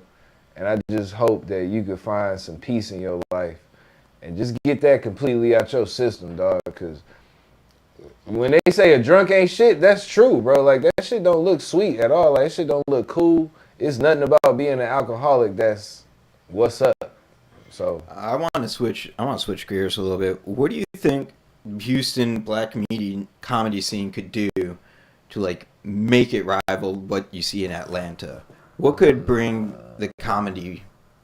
What could make it superior to the other cities, the other prominent black comics? I'm gonna be brief. if we gatekeep our own spaces, if we gatekeep our culture, if we don't share our culture, if we protect our spaces, if we work together more closely and have a whole lot more unity together in things, if we stand on things against other stuff, then yes, I think it would be Chris, a scene close to Atlanta. what do you think Houston comedy scene, the black Houston comedy scene, could do to rival Atlanta or rival LA? First off, I'm from Houston. Everybody know Third Ward, Texas. Y'all know what the fuck going down. Yeah. But real talk, I think Houston, Texas, black comedy scene has some of the dopest comedians around. The problem is we care more about what everybody that don't look like us think than, hey, I can go make and it. That's not who's buying tickets. But the but people that don't true. look, the people. That's not true. That's not true at all. Black dollar means something though. Black dollar means so much, bro. Like, I don't think people realize I make more money. I've made in my comedy totality. I've made way more money doing black shows with black audiences. Yeah, you just showed the. Yeah. No, it's nothing. Just keep on keeping on, man. But now, I think the real thing we need to do is stop. Like he said, stop including everybody. Because there are lineups. No offense, but there are lineups that are all It be one Hispanic. nigga on their shows, bro. It be one nigga on their shows, bro. But don't nobody make no hoopla. And y'all stay going in there, putting your money in them people's pocket, bro. Helping them people make money and shit, bro. You ain't getting a goddamn dime But out of don't that nobody shit. make no hoopla when it's Hell it's no. a all others type of show. But if we do all black anything, everybody be like, man, why you ain't having at least one white comic? Or how they was trying to do it a few years back. If it was like they say you gotta have a woman on the show if you have a show up there. I remember they was saying that shit for a long time. You know what I'm saying? That just stop. Yeah, you hear that from time to time. Yeah. Yeah, like you don't know what stop I'm saying? including everybody. Why I gotta put this unfunny ass white bitch up here? She not funny. She gonna fuck the show up. Another thing that I really feel like fuck Houston comedy up since the pandemic, right? Before the pandemic, you had to work. You had to be consistent. You had to have some type of motion going on to be relevant. Now, You have to appear on Kill Tony now. It's a free-for-all, anybody can join up type of thing. It's no more, you got to work up to this. I think my class was the last to work up. Please. When tenured comics, think about this. Remember when Ali was doing remember when Ali was doing his show at the Improv? Yeah, I remember going to shows this open like mic. that. You didn't just go and get on. No, you couldn't get on, but like the open mic, you could. You had to go through something to get on something. It's not like that no more now. It's no more proving ground for comics for you to be on these showcases. It always was like that. Before the pandemic came, after that, they just started accepting everybody. I call it everybody get a trophy comedy. That's just basically what it is. Anybody could come in there, smile, whatever. Okay, cool. You can get on stage. And they eating dog shit. But ain't nobody gonna tell them, nah, I don't think this for you. Because he brought 8 people. You know what I'm saying? Like, nah, bro. Y'all gotta keep that shit 100. Y'all gotta keep that shit 100. Y'all gotta take it back to how it was. That's just how I feel, bro. That's to bring back the point I was making too about the. And I feel like the white side of comedy brought that into the game, bro. Cause like we was still like, who is this nigga? Yeah, cause I come from that last realm of niggas was making me prove myself before I ever got on stage. Like before I got on the showcase, bro. I did before I ever got on a paid gig. I think I did like maybe close to 200-300 open mics. Yeah. Like I know for sure, a full year of just straight open mics. I remember when I kind of first got going, I didn't get on a showcase or nothing until like maybe like 3 years in. That's same. I had to trade video work to get it like a just like a feature, a guest spot. My first show was an accident. My first show, I showed up to Jeff Shelley and Jay Cam was doing a podcast at Secret Group. Mm-hmm. I don't know how, but Jeff mentioned to me that he was gonna be there. He was like, pull up on me if you can. I wasn't gonna be on the podcast or nothing like that. He just had told me pull up on him. So I pulled up on him and ran into Jesse and Drew. Some of my favorite people, man. And we were just like talking, like literally just talking. Also, some of the only white comics that fuck with me. I'll say that. We were just talking, and Jesse was like, Jesse Payton? No, Jesse James. No. No. But Big Jesse James. Yeah, I don't think he goes by that anymore, but that's how I know. That's another thing, bro. You cooney ass niggas, man, running around with that goddamn Jesse Payton, bro. Y'all saying N-word. Saying nigga on stage. Y'all ain't shit. I swear to God. And then, bro, I remember, I don't think I ever brought this up on this podcast. I remember one time, stand up real quick. Me and Seth was calling comics to get them not to do Jesse Payton's show. So Seth had called this one comic that we both know, Chris. You know him too. Big feet. Huh? Big feet. I don't know what size shoe that nigga wear. But him and your boy. Him and Cross-eyed. your boy. Yeah. So cross-eyed. We called these two black comics, you know what I'm saying? Not all on the phone at the same time. But one of them, he more tenured, you know what I'm saying? African, older. He told him, no, I ain't about to do that. We offered him double whatever Jesse Payton was going to pay him not to perform. Just tell him you sick. Tell him you can't come. Motherfucker said, no. Both of them was like, no, man, I can't do that. I can't do him like that. I was like, what? So that let me know right there, like, I can't never take them serious as men, period. Because I mean, if they gave their word to be on another show and they honored the word to be on another show, you don't have any respect for them taking less money but showing up when they promised to? Not to perform with somebody that said nigga on stage, what's bro. Your social indignity? I think you missing that. I think you missing that part. Okay, yeah. I think you missing. I mean, like I was changing the batteries in the camera, but yeah. Yeah, nobody. I'm not working with a known bigot, a known racist. Like I'm not working with somebody like that for what? Yeah. Definitely not for less money. Yeah. Right. We giving you gave him the incentive not to perform for a racist person, and for a person that's and a good excuse to like be out. Like, look, I gotta earn more money. Like for a person who don't got half the talent that you got. You can go to his show and host his show better than he can. It make no sense, bro. It don't make no sense. Y'all bowing down to people less talented than y'all just because they white and put some money in your pocket? That's shameful, dog. I want to be able to look. I feel like stop. I think some of them ain't got kids too, so like it ain't no. They don't think like, damn, my kids might see this one day. I think they don't be thinking that. I'm one of them people. Stop dick eating people that you on the same show with. If you and that person still getting booked at the same venues, at the same places, stop dick eating because he not further than you. Yeah, that's true. That's trueness, true shit. Man, we drug out some dirt in this episode. There's smoke clouds, from our tires from this shit.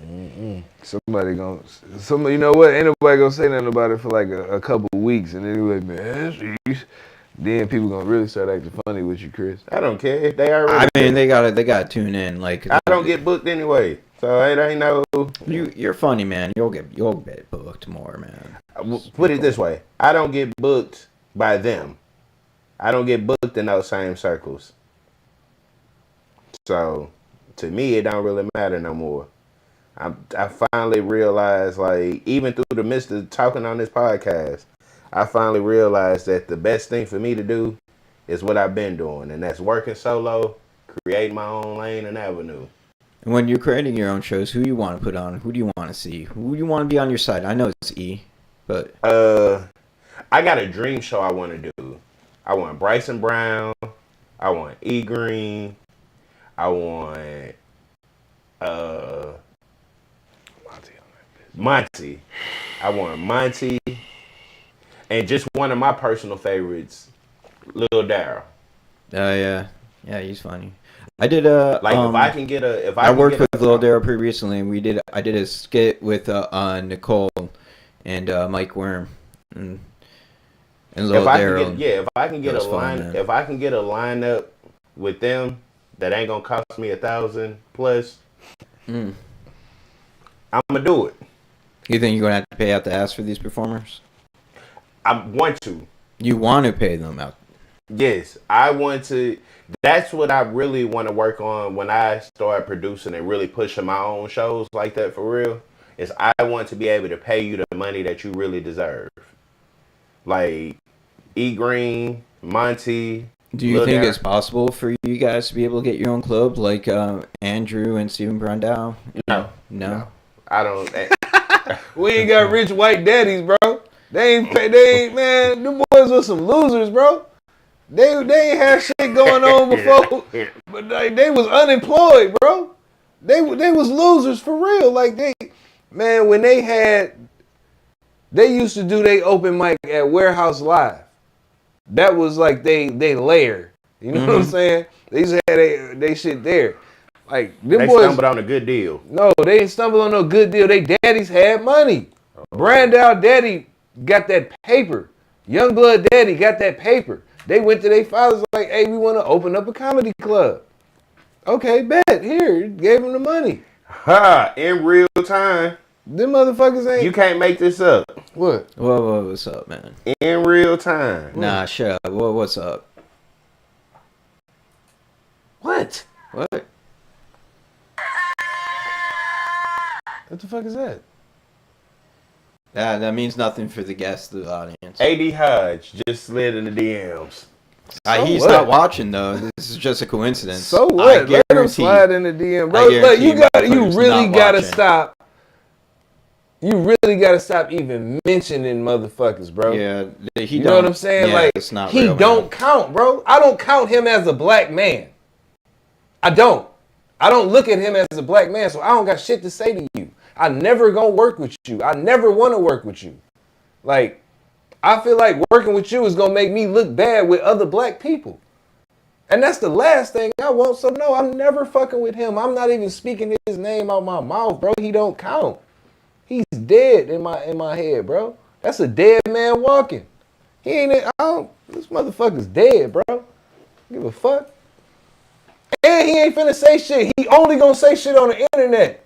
He gonna see you out in public and walk away. He gonna see me out in public and not say shit. That's just what it is. And then if he do say something to me, get your bitch ass out of my face.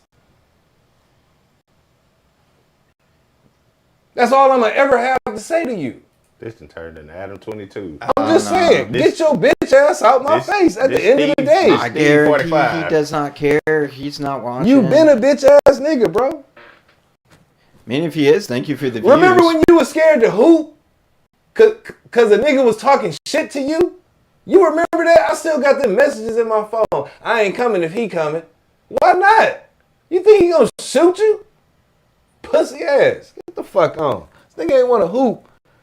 I'll tell you about it. I'll tell you about it, bro. We ain't gonna worry about that shit. It's peace and love, man. I don't get no fuck. I don't fuck with you. You don't fuck with me. So we don't even whack, bro. That shit whack. Like you the Godfather or something. You know what I'm saying? You just send it like, man, bro. Whew. That's another reason. Fuck comedy.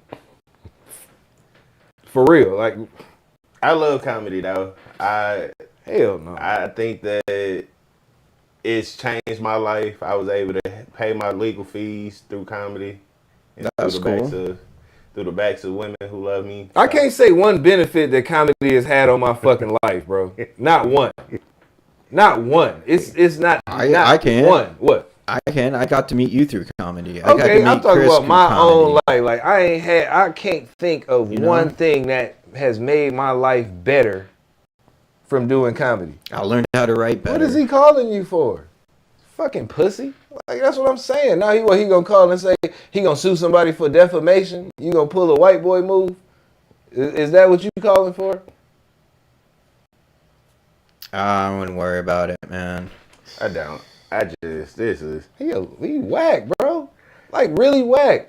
Man, I remember, bro, I got so much I could just, but I'm not. Cause I don't. No, that's crazy. No, bro. He's got better things to do than care about what we're saying. Like, why you even care? You know what I'm saying? Like, if we ain't shit, if we some weak ass or whatever, if we ain't, you know what I'm saying? Why do it even matter? If we all of this, why you care, bro? I don't think he does. He's on shows. He's making his money. He don't care about what I'm doing. I don't give a fuck what he doing, bro. I don't even care. That nigga could, bro. I will open my Facebook up tomorrow and see a status that say he died overnight. I'm planning a party that day, nigga. I'm going outside that day, nigga. You hear me? I do not condone the day you die, I'm having a party, hoe ass nigga. Nah. The fuck. I just didn't like what he was saying about human rights. Human rights? Yeah. Oh, the way he was on there talking to Al? All of that shit. The way he be on there talking about black women? Like, man, bro, you not black. And your hair little. And you a bitch ass nigga. The fuck? I done asked this nigga plenty of times, bro. I remember I still got the messages, bro. I told this motherfucker, I gave this nigga my address. Pull up on me, bro. We could just settle this shit like men. Bro, this motherfucker said, I'm not coming over there because you gonna have somebody jump me. Bro, I don't even know nobody here like that. And you light work. What I'm gonna have somebody jump on you for? I don't need no help with you. The fuck? This nigga's crazy, dog. This nigga is crazy, bro. I imagine it's, it's branding for him, no? I guess. I don't know what it is for him. I don't know. I'm not big enough, like you said. I'm not big enough for clout, so I don't. I don't want no clout. I don't want nothing to do with none of that. No, when I say I'm not big enough for clout, like he told me I'm going nowhere fast. Right. So like, that shit weak, bro. I don't. Cool, bro. He still texting you? Oh, is he actually watching? Yeah. Oh, thanks for the watching. But you don't answer the phone. Both of y'all put. I mean,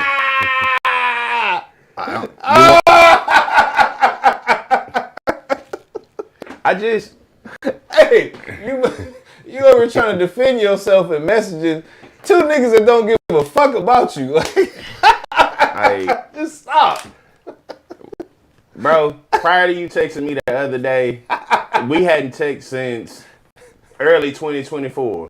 When you made that statement where you said, "Oh, if I got X, Y, and Z." Oh my God, dog. Man, if wanting to be relevant was a motherfucking real What's funny person, about bro. that though, is you didn't even know. You want to talk to him for real? I could plug in the phone thing. No. No, no. You don't have to. Don't Adam 22 stuff, bro. And you didn't even have him on your show as a personal guest. He don't get the credit to come and bless the stage or bless the show with me and E Green. No, he gonna come now. He gonna be hitting him up. Hey man, let me come on your show. Let me come on your show. I gotta defend myself. Let me come on your show. I stay around. Let me come on your show. I know where you at. I'm gone. Yeah. That boy ain't come. That boy. I mean, if he was watching, it's because he was keeping tabs on one of you guys. Cause, probably him, because shit, I done already let him know a long time ago. I don't fuck with you. I'm never working with you. To admit it, bro. I'm good, bro.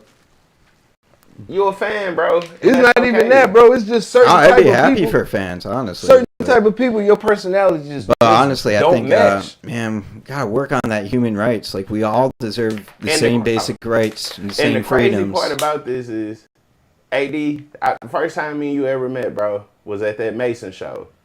I tried to show you the utmost respect. You played me then. I looked past it then when you played me the first time. Was like, yeah, I ain't never heard of you. You knew, which I was. That Mason show was my second show I had ever did. Like, second time I had ever done like a gig. So it was like, yeah, I wasn't known. And then since we going down the timeline, then we both know why me and you stopped getting along, bro. You charged me for wearing shorts. For wearing shorts and showing up late. You fined me at a show that was only giving $5 fucking anyway. That's somebody else's show. Wait, what? At a show? So I did a show with him at the Secret Group. I think it was the $2 bill show or the show where you don't make no money. You know, the really an open mic show. It wasn't even his show, bro. And I showed up late. I showed up late and I showed up with shorts on. I didn't show up not funny. I just showed up late and with shorts on. And he docked me. Said, well, you know, I gotta find you. Then that's funny that you say that. Because going back to them text messages, that nigga said to me in that text message, and I hate being a chatty patty, but he said to me in that text message, he was like, such and such host the show.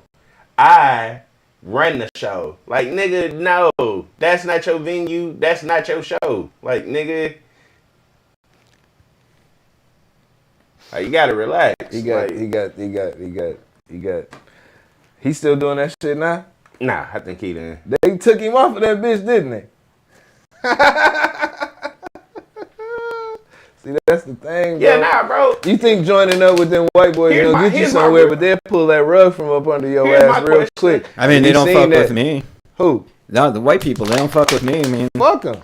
They're gonna, I mean, what are the chances? White Americans is jealous of Jews, bro. That's what it is. They've been jealous of y'all, bro. I don't view you as a white man. I don't got no white friends and don't care to have none. The only reason, when people say like, "Oh man, you got that one comic you cool with, he white," I be like, "No, he not. He Jewish." I don't see him like a white man. I mean, Oscar's pretty white. You fuck with him. Now that could be the only one. Yeah. I'm gonna have to lie and say he from Sweden. You know what I'm saying? Like that's what I'm gonna have to do. But I don't know, bro. He gotta be spicy white. Spicy white, bro. Spicy white. Dude, Oscar is like German white. Yeah. Hey, do your German impression right quick. Max Schnell. Hey. Max Schnell. Unterfahrer. Max Schnell. Fasten. Hey, on the first podcast we did, we both did an impression of German people, and it was both spot on, dog. That shit was funny as fuck. Like, how the fuck both our German accents sound like an angry Hitler? Yeah. I think. Angst. Right. I gotta apologize, bro. Apologize. All right. I have given too much credit to a nigga that ain't never put no money in my pocket. Who's that? I have given too much light. So after this day forward, bro, don't talk to me. Don't DM me. We not partners. You're not even on my level to be an enemy. Bro, stay away from me. Who you talking about? We ain't on we ain't on the same page. We ain't on the same team. Yeah, bro. Any black man that endorses and support Trump. Yeah, bro. Like, you what? Like, you don't deserve to be a black man with the shit you be on, bro. Like, It's one man and going out of town. Comic or no comic, you not respectable as a man. You not a stand-up dude, bro. That's just what it is.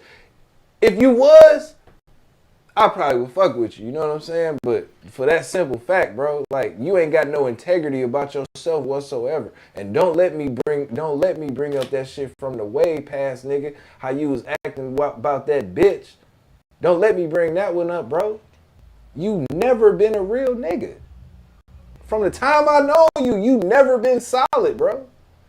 So yeah, it's gonna always be fuck you. You don't count, my nigga. If you die in front of me, bro, I'm finna pull my phone out and have a party, nigga. Straight up. Fuck you. I'm sorry. That was a little intense. For me, my only issue was the lack of human rights. Like, I think we all deserve the basic same rights to, you know, good police, good fire, good health care. You know, and if you want to be Republican, like, I understand if you want to protect your own money and you want to, you know, be a little conservative, but it's not even about protecting your money. It's about not wanting other people to have as much as you. I think that part hurts me. I think he take that position because he mad at black people for not accepting his corny ass. Corny? What do you mean by it? I mean, like, I'm corny. I really feel like he is like that with black people because he has never felt acceptance from them. And I don't. That'll make you mad. Anything that'll that make you angry. I mean, like, he posted that he didn't like. Let's stop talking about that shit altogether, bro. Let's talk about the NBA playoffs. You know what I'm saying? Shit, I don't know. You want to talk NBA? I don't know shit about it. I don't know a damn thing about basketball. I don't know Count your fucking days, Rockets. Oh, Rockets. Count your fucking days, Rockets. What was happening with the Rockets, man? What didn't happen with us? Y'all ain't do good. The last time I watched the Rockets, we won 25 games in a row. So I'm gonna be honest with you, Rockets, and I know this ain't going nowhere, but during the trade deadline, not trading for a point guard. He a fan. We're talking about Rockets now. We're talking about the Rockets. That's crazy that you love it. He a fan. That's what's up, bro. What's up? Oh, yeah. I won't give you the credit and the respect that you deserve, dog. Damn. You can make a post all you want. You only get this on live. Only on live, man. Hey, bro, you know. You live shit. Wait. Sad ass nigga, bro. All right. You know, and I know, AD. You know, and I know that the only place that you tough is the internet, dog. That's it. That's the only place you tough, dog. Like, you know that. Don't let these jokes. Don't let this lie. You been a bitch. Get you in a situation that'll be unproductive for you, bro. I'm not coming if Seth hooping. I'm not coming up there. I don't want to get shot. Just be cool, dog. Just stay a Trump supporter. Stay in your lane, bro. Cause it'll end up different than what you think going on, bro. So just please, for the respect that I have for you. I don't have any respect for you whatsoever. And see, that's the difference. For the respect that I have for you, and I ain't gonna never say nothing back to you or nothing. nothing neither, For the bro. respect I have for you, bro. That's classically you, E. It'll turn into something. He not alive to me, bro. That's a dead nigga, bro. He not alive. It'll turn into something that you'll be like, damn. And then everybody around gonna be like, Khris was tripping. Khris was in the wrong. Khris a violent and angry dude. Like the rumors that go around now. So please, bro. But what way are you violent, Khris? I haven't seen. You don't seem. Can't nobody What? say I'm violent. Everybody only basing it off of something that was told to them. What was told to them? I had a legal case. Motherfucker told me, I say, Shorty said I hit her. Okay, that happens from time to time. Shorty said I hit her. I ended up going to jail for it. Nobody came and asked me what really happened. Nobody stepped in and was like, hey, bro, let's wait to see what happened. The same thing happened to my friend Truth. He said that he was trying to collab with someone on a podcast, and that she said that he was trying to be violent to him, but he had all these receipts of every interaction he had with said lady. And even when I got arrested, I didn't get arrested for what they said I got arrested for. I don't know. Like, I'm hoping you didn't hit Shorty. I'm hoping. No. I'm hoping. And I beat the case. And I don't hear nobody. I don't hear nobody running they dick suckers saying that. I really came on this pod to be cool and play about stuff. Yeah, I had a few little things to say about a few run-ins and shit that I said, but a nigga ain't even aired I mean, out. this podcast changed trajectory. I was going to ask you about, like, how you grew up and shit. Like, this was not my wheelhouse. I was trying to find out what Khris was as a person. I knew that shit was coming, though. I knew that shit was coming. I'm trying to find out how Khris is as a person, and the shit turned into Houston. I knew that shit was coming. This turned very Houston very fast. Yeah, I'm a real laid-back player type of person, bro. I'm going to be real with you. He can vouch for it, bro. I don't bother nobody. I stay to myself. I fuck with my kids. I fuck with my baby moms. And that's it. I don't be in the mix with nobody. Even when I was in the mix, I wasn't in the mix with guys.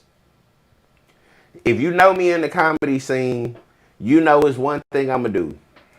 I'm going to crack some jokes. I'm going to do some crowd work. And at the time, I'm going to chase some hoes. No particular order. But why do you think these rumors followed you around? Why were the other comics so interested in, like, hey, Khris hit Shorty? Even you didn't. You beat the case. They ain't got no motherfucking life, bro. And it's easier to sit around and talk about what other people got going on except for the lame shit that you always off into. You know what I'm saying? Like, nobody wants to hear about your lame life experience because you don't be doing shit. I fuck with E the most because E was like, hey, bro, if you end up being guilty going to jail, we can't be cool no more. But he was like, until the courts prove that you innocent, until the courts prove that you guilty, you innocent by my book. I feel the same way. If you actually are hitting women, I think you're a vile person. Khris ain't never beat no bitch up in front of me. So I don't honestly, based on like your demeanor after I'm saying that shit to you, you're not getting agitated, you're not getting angry. I've seen that kind of shit happen. You usually get very defensive. When you see me around women, you ain't never seen a woman around me feel like she in danger. I'd be jealous. And let's get that out. You know what I'm saying? I don't like how this nigga fatter than me. You know, the biggest hell. I don't like how this nigga is a big back. And I go to the gym 3-4 days out of every motherfucking week. Don't miss no days. And these bitches be on this nigga dick. I'm talking about on it. It's those cheeks, man. Which cheeks? He just trying to tell me how cute. That's cool. We're not gonna do that. You know, key, you kind of cute, fam. We're not gonna sit back and tell each other cute features on each other. Right. I'm just saying, like, that's but you don't have you ain't got it like that. I ain't got it, bro. I don't know what it is, bro. It's the hair. I don't know what it is. Oh man, I wasn't going to say the hair. That's probably is the hair. It probably. I don't give a fuck. Oh shit! Look at E's bald ass head. It's Nate Thurman today. Fuck you.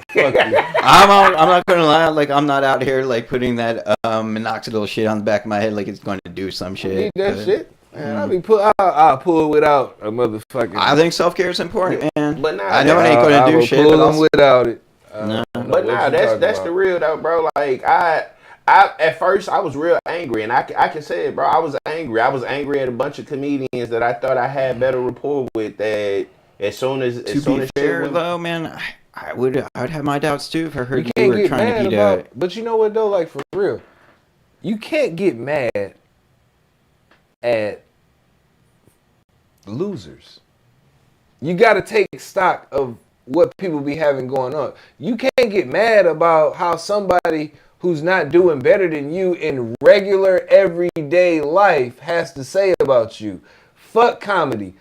They think you a totally different person on this stage. But at the end of the day, you live with your bitch and she taking care of most of the motherfucking bills. At the end of the day, you unemployed. At the end of the day, you got subpar employment. Like you struggling. Yeah, you might have a little bit more over here on this comedy, but in real life where it actually matter, nah, nope.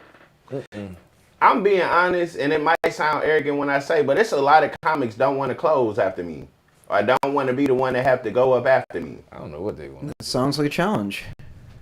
It ain't a challenge. It should be. Bro, if you feel like there's a comic who can out-funny you, you should want them to go first so you can try to get better. It's only going to bring you up. And see, when I said, now we stumbled into something way better than that. When I said it's comic fatigue, lineup fatigue. Yeah, I hear what that. It is they pick. I feel like lineup to be picked to highlight whoever the headliner is. So if the headliner, and just for a lack of word, if the headliner isn't that strong of a headliner, all the people that's leading up to who on the card with him are going to be a whole bunch of tater tots. And in case you wonder what tater tots is, you never hear nobody come and be like, you know what, I could go for some tater tots. If you see a tater tot, you'll eat them. But you never just right off the rip be like, you know what, I got a hankering for some tater tots today. I want some tater tots. You never say that. And a lot of comics are tater tots. Yeah, you do comedy. You might be cool. You cool. Like, you move a little bit, but you don't move. Like, you know what I'm saying? Mm-hmm. Yeah. Like, you don't leave. One of my greatest accomplishments, or one of the things that I find so player about doing this comedy shit is I work for the city of Webster. So it be funny as hell when I'm at work and stuff like that, and random strangers come up and be like, hey, I seen you at whoop-de-whoop-de-whoop-de-whoop. You were hilarious. One, it make you look real cool to your coworkers, because I do tell my coworkers, I'm like, yeah, I do stand-up comedy, so like, I be like, nah, I can't come to your little work party on the weekend. I gotta go do comedy. It feel good to like people that don't know me, complete strangers. Like, that's important. I think the impact part of being remembered outside of that little 7 minutes that you saw me, because you got to remember, I'm doing a feature role. So, I mean, I'm 7 minutes. 7, maybe 15 tops. That's not a lot of time. That's not a lot of time. For you to come back and tell me you saw me months ago, and, oh, you was funny as hell when I saw you months ago, that's important. For me to get some of the bigger laughs, I ain't gonna say, me and E did a show together at the Improv. I went first, he went second, all the other comics went after us. For motherfuckers to come and tell me the set that I did there was fire, and I went on a cold mic, wasn't no host warm up, wasn't no nothing, it was a cold mic, get out there, get it done. Like, bro, you can't tell me nothing. I know I'm supposed to be doing this. Like, comedy for me was a way for me to finally find my voice. That's why I say I don't have a problem knowing where my voice is because when I'm on stage, I found it. Like, the comedy aspect for me is the medium that allows me to tell my kids that nothing is too small. I mean, nothing is too big or nothing is impossible. Mm-hmm. Like, my 6-year-old, I love him to death. Carter, I love you, baby. My 6-year-old be like, Daddy, you gotta go to work? You got a 6-piece on this bitch now. What, 6 people? Mm-hmm. Oh, yeah. And I mean, I live for that, bro. Like, I think that that's important. I think that, like, motherfuckers be losing sight of it. Like, this ain't a popularity contest. And I've been cool before I got on stage. I've been the same. I've been a ladies' man. I've been chilling well before I started doing comedy, if that makes sense. You know, Bryson told me that years ago, bro.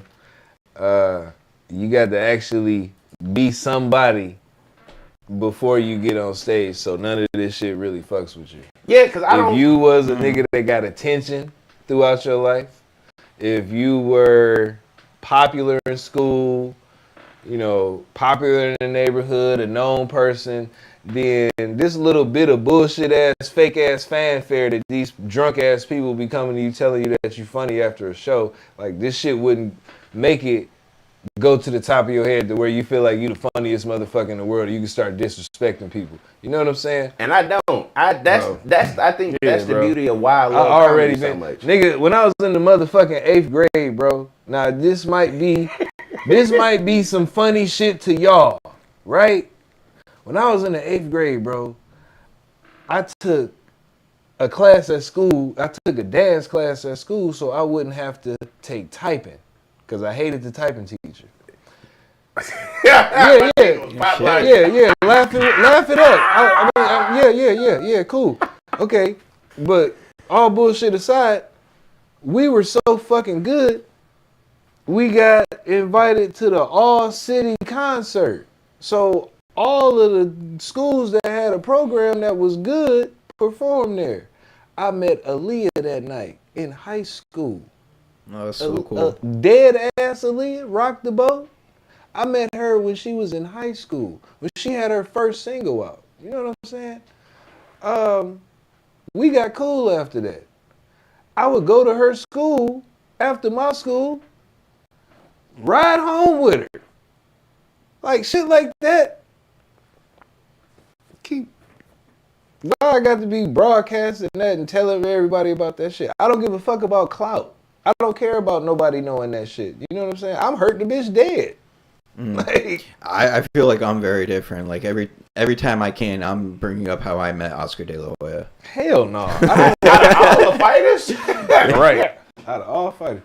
But no, because I actually met Oscar De La Hoya, and in an interview, he looked me straight in the eye and said, "Steven, you got any questions for me?" Like, shit, I bring that up every day if I could. I spent my senior skip day with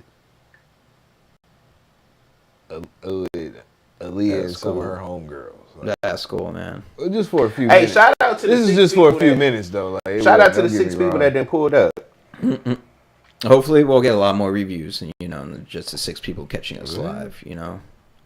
And I appreciate it. I appreciate everyone who finds me. You know, I'm trying to find people. I'm trying to like get to. Look. Yeah, what's up, man? Now he's going. Oh, you're back on that bullshit. No, because it's funny, bro. Like you at the house, mad as hell. You can't do nothing with me or to me, bro. And this is all you can do. This is as far as this is gonna ever go. As far as you gonna ever take it, cause you can't fuck with me on no level of life, bro. I'll beat your ass. Hey man, it don't even gotta be that. If you ever have a kid, my son will beat your kid's ass. But you don't get enough pussy to have no kids, so I know that shit ain't gonna never happen, dog. I know it ain't gonna never happen. It's fucked up. Boy. My son would drag your son if you had a kid, nigga. I promise you that, nigga. You gotta leave that shit. I promise you that. Nah, it's just because he a bitch, bro. That's all. Hey, man, stop giving. It's just he a bitch. That shit funny. I'm not trying to give him no shine or no nothing, but at the end of the day, he and I both know that he is a bitch ass nigga, and you not gonna do nothing to me, bro. Absolutely nothing to me. This a random ass stuff. Let's meet somewhere right now, bro. Shout out to the stud. Bitch ass nigga. That wear 501s but booty big. I love them kind of studs. Oh, man. They're my favorite studs, bro. Oh my God, I'm looking good on this nigga's story too. That's what's funny, bro. You got two niggas that you don't like on your story. And you got the headline. Right, 2 niggas that you don't like on your story. You stupid motherfucker. I appreciate it if it's a clip from the podcast. It is. It is. I guess like I'm gonna AI clip this in just a little bit. It's gonna, you know. So we're gonna have the clip of the AI clip of the clip. Hey, that shit gonna be funny. Yeah. I hope this bitch do clip it up when I'm on here on his bitch ass. I just So I can keep sending them. what I love the most about just all of this, man. Because I know he's got way more reach than I do. Like no one wants to fuck with me. No, really. he don't. No, he You don't. don't think bro. No, he don't. No, No. bro. The other black comics don't like him neither. They just don't say shit. Wait, It's other black comics that Wait. don't fuck with him, bro. Wait. Trust me, we ain't the only niggas don't like him, because bro. I wasn't gonna put it out there, but when you went to DC the last time, you paid yourself to go down there and perform. Nigga, you not a high demand. You just got flyer miles. Or like how he, Or like how he weasel his way in with Ada Rodriguez. That's what I'm talking about. But that's Larry Plug though. When he flew But to that's DC. Larry Plug. You bitch ass nigga, get your own plugs, nigga. The Like, look, bro, I don't fucking even got weasel. A weasel, bro. That's what you is, bro. You is a weasel, nigga. Steve, we didn't come here. I didn't come No, here. for this. I came. I wanted to learn about Chris. That's what. You shouldn't have told me I could come there. Shit. Come for part two. You're always welcome, man. But like, yeah, you harped on that a little much. Now, you know what it really is? Yeah, This my friend for real. Outside of comedy, this my friend. He's my friend, man. But no, the reason why He's I'm saying one of my best but friends. know, I but love the you. The reason why I'm saying that Fuck with you, E. is because I don't be wanting the confrontation. I be wanting to be chill. I be angry about it. I'll call him, cuss about it, and not say nothing. So E was like, man, here's your opportunity to really say it all at one time. Yeah. It had a lot of effect. I will say it was. His swings were taken, and the ball. You had some contact with that ball. Yeah, not because my whole thing is I be wanting to. But I ain't on here lying on nobody. I be wanting to just like Everything I'm I hate saying actually happened. I hate saying it like this, but I be wanting to pretend like that didn't happen. Like, cause I had to go to therapy. Like, that's I think the clearest part of me now is since January of 2024 until now I go to therapy. Tell me about the therapy then. This like the Houston version of No Jumper. Dead ass. Niggas come on a white man podcast and start talking bad about other niggas. But therapy, so that's why I'm changing it. I literally came here with the intention of like learning more about Chris. But so I went to therapy. Like, I realized I had to unpack some of my own personal life traumas, some of my own personal like bullshit. Yeah. Like my fear of inadequacy, my fear of being left out. Like that's the stuff I had to work on with myself. Yeah. And the therapy has allowed me to see like, hey, a lot of what you was feeling had nothing to do with anybody else. All of it had to do with personal feelings. Like my feeling betrayed had nothing to do with them. Yeah, you might have did some bitch ass shit. Yeah, you waited until I got down on my ass or was seemingly on my dick to try to kick me while I was down. Motherfuckers that nobody talk about it, bro. I wasn't having people come out and do my show for free. And I'm talking about before I got locked up. I wasn't having people come and work for free. Can't nobody say they came and worked for free. Everybody can tell you, bro, you came, I made sure you got paid. I went so far. I did the tip jar at my show at when I was doing Jokes and Smokes. Shout out to Chuck and Hicks. When I was doing Jokes and Smokes, we had a tip jar. I would split the tip jar with the comics who came and did my show on a Saturday. So don't tell me I don't promote single promotion, or don't tell me, hey, I'm a bad person when you taking my. I mean, I'm not a bad person. I'm cool when you taking my money, but the moment a problem happens, now all of a sudden, all of these feelings that you had about me that you never acknowledged or you never let me know that you had a feeling about me. This is how you feel. It's a comic. I won't say his name, bro. I was so disappointed in him through this whole situation. It's because, nigga, I was calling you every day while I was dealing with the situation. I'm talking about firsthand before I even got locked up. You knew the whole ins and out of what was going on because I was calling you every day telling you what was going on. I was calling you asking you for advice about how I should handle this.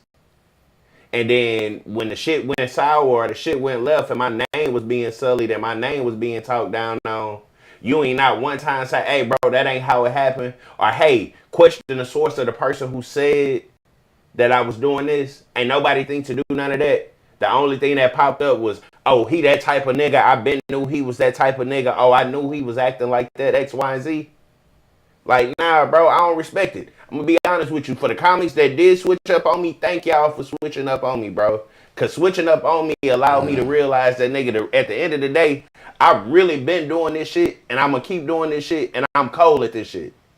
I sat back and watched. I was locked up for a year and I don't talk about it. I was locked up for a year and I came out and I know I'm moving more motion and more tickets than a lot of niggas that had that time. You niggas still doing the same set y'all was doing in 2023. We talking about being better at this shit.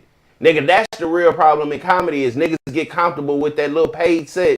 And now, instead of going out pushing yourself, making your work better, making yourself real, you still doing the same set because that's what got you paid the $25 in the first place.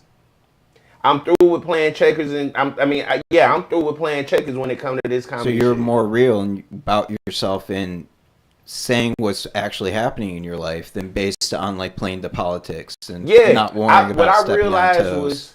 What I realized through all of this is it ain't never been about the other comics. It's always been about me. Never. And it's always been about the people who never believe about in them me. niggas. Them niggas don't count. I be trying to tell you that for the longest, Chris. Other comics don't count. If they not putting in to nothing you got going on, them niggas don't count. They a non-factor. They ain't even worth speaking to. Shout out Dr. Teague, man. That's my therapist. She be holding a nigga down. She hold me accountable. I'm so grateful that you hold me accountable. I'm so grateful. What have you fixed? What was wrong that you can acknowledge that was just you? Because of Dr. T? My feeling of wanting to feel included. So I hear that. So I'm a twin. I want that too. Oh so I'm a twin. You're a twin. And I'm the only boy. So with that being said, it's always been the girls around the house. So I gotta make sure the girls are cool. Mm-hmm. I gotta make sure the girls are cool. I gotta make sure the girls are cool. You a boy, you should be able to handle it. You should be able to do everything you need to do for yourself. Why do people think that, and black men especially, like, are like tougher, like they feel less pain? Because we are. We program to. That's bullshit. Right. You feel the same amount of pain as me. I hit you, it hurts. You hit me, it hurts. No. I'm not saying that. No, that's bullshit. What you mean? What you saying? I'm bro, saying look like what we done lived through. What is you saying? Look what we saying, done lived through, bro. We done lived through you get cut, you bleed. The worst atrocity ever committed to humans. The UN said that last month. Black people. That's it. We lived through that. We have that. So because of that, you don't feel as much pain, like you're a fish or something? This shit don't affect us like that. Because it's been like that for us. It's programmed. So you get used to it. You put blinders on from that shit. It's like, I don't give a fuck about these punk ass white people talking shit. Let me go ahead and get my family together. We rise to the top. Fuck these people. And let me be clear, ain't no obstacles or nothing like that. When you come up like that, it ain't none of that. You figure that shit out. So let me be clear too. My issue that I have, or the resentment that I had nothing to do with any comic as far as like race wise. My issue was with the comics that I had real working relationships with. Mm-hmm. That as soon as it seemed like adversity struck, I found out how you really felt about me. I ain't gonna lie, bro. That shit with that J Cookie girl, that when she ran up on me with telling me all your business, that shit fucked me up because I thought y'all was solid. I always saw y'all three together. You, the Tommy nigga, and her. I always thought that was your homegirl. And then when she came up on me with that shit, bro, I looked at her totally different. I didn't want to have nothing to do with her after that because I don't look at you as a person with integrity. Because as soon as somebody you was cool with take a fall or something happened to them, here you come trying to run and spread their business out. Like, type of people is y'all? Like, it's a man and a woman, so I can't just say, like, you know, I give it a pass because it's a woman. There's a fucking guy right there with her and shit, bagging her up. So And that was my thing. And this is people he put on. Like, nah, bro. Like, nigga can say what they want. If you go and look at the credits, nigga, when I got into the comedy scene, I came in with a plan to make some money, and the people that worked with me, I paid. I don't even talk about the fact that you made me go through representation for the first show that I booked you for. And I know for sure I was the first paid booking. Probably was. But also, I was dealing with a lot before I got locked up and before I started taking therapy serious. My dad died right during, like, at the start of the pandemic, like a week or two before the pandemic started. Sorry, was it COVID related? No, my dad died from a heart attack. I'm talking about no daddy dying and shit. But I'm sorry, Eric, man. But nah, my pops had died and I never had the time to grieve. Because again, I got 3 sisters and a mama. And they were destroyed and tore up. I can't be destroyed and tore up because somebody got to be the rock in the strong place for them. So the grieving process for me wasn't, and on top of that, I was having my first kid. My dad died in February. My son came in November. No, I just lied. My son had just got here in November of the year before the pandemic. And then my dad died in February. My dad never got to see his grandson. He died the weekend. He died Monday. Him and my twin sister was supposed to get on the road that morning and drive to Houston because my dad was like, "This enough. I'm ready to see my grandbaby. I know what you got going on with the other family members." Because I'm a recluse. Like, I'm the type, I'll disappear. I don't necessarily need people around. If I feel overwhelmed, if I feel fucked up about something somebody's saying or doing, I disappear. Like, it don't make no real never mind for me. But my dad was like, "That's enough, bro. I'm ready to see my grandson. That's my only you my only son.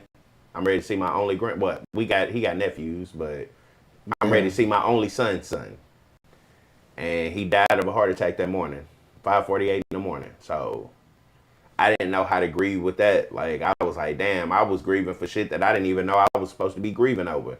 I was grieving over the fact that he never got to see his grandson, and my son never got to see the man who inspired me and encouraged me to go to the levels I was going to.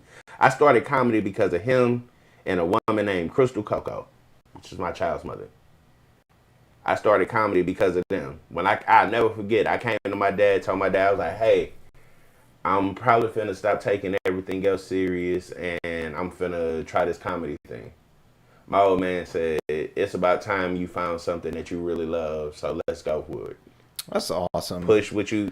You gotta appreciate that. My dad's never given me any support for any of my artistic endeavors. So nigga, my mama and them think I'm a jester. like a good jester? Like what you want? Or like a clown, a joke? They think that this is...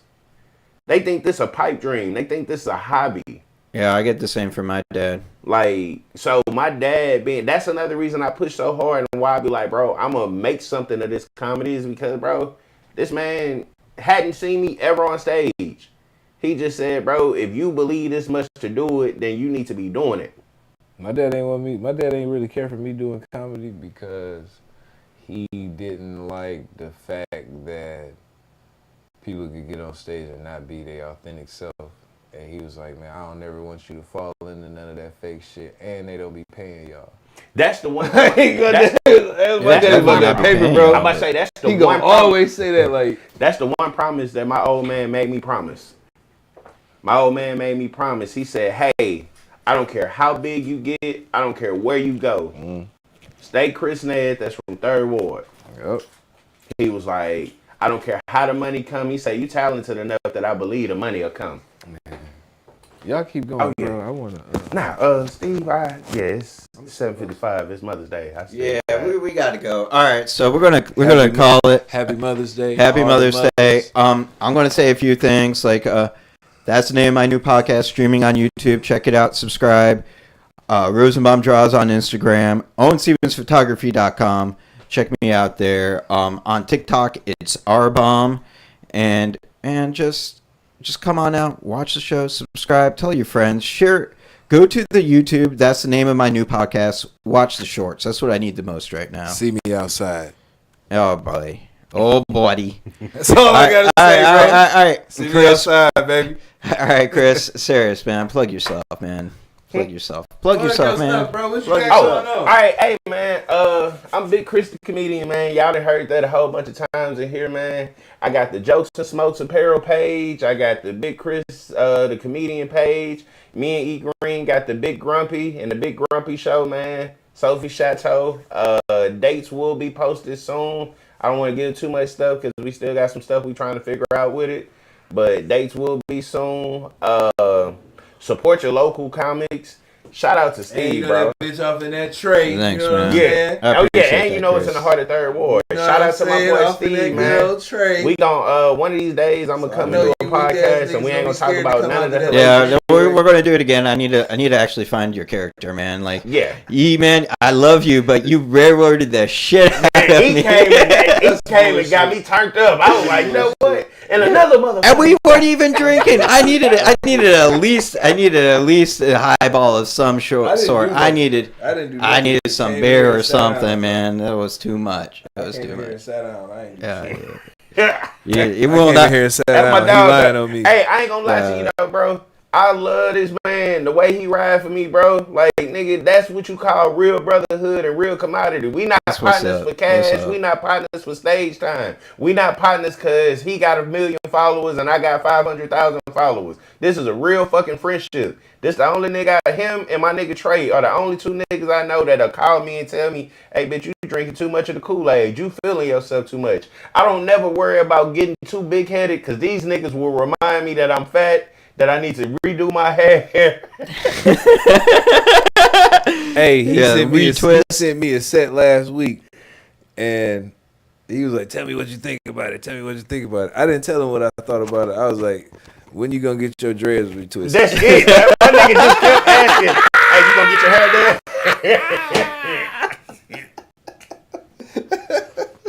But nah, man.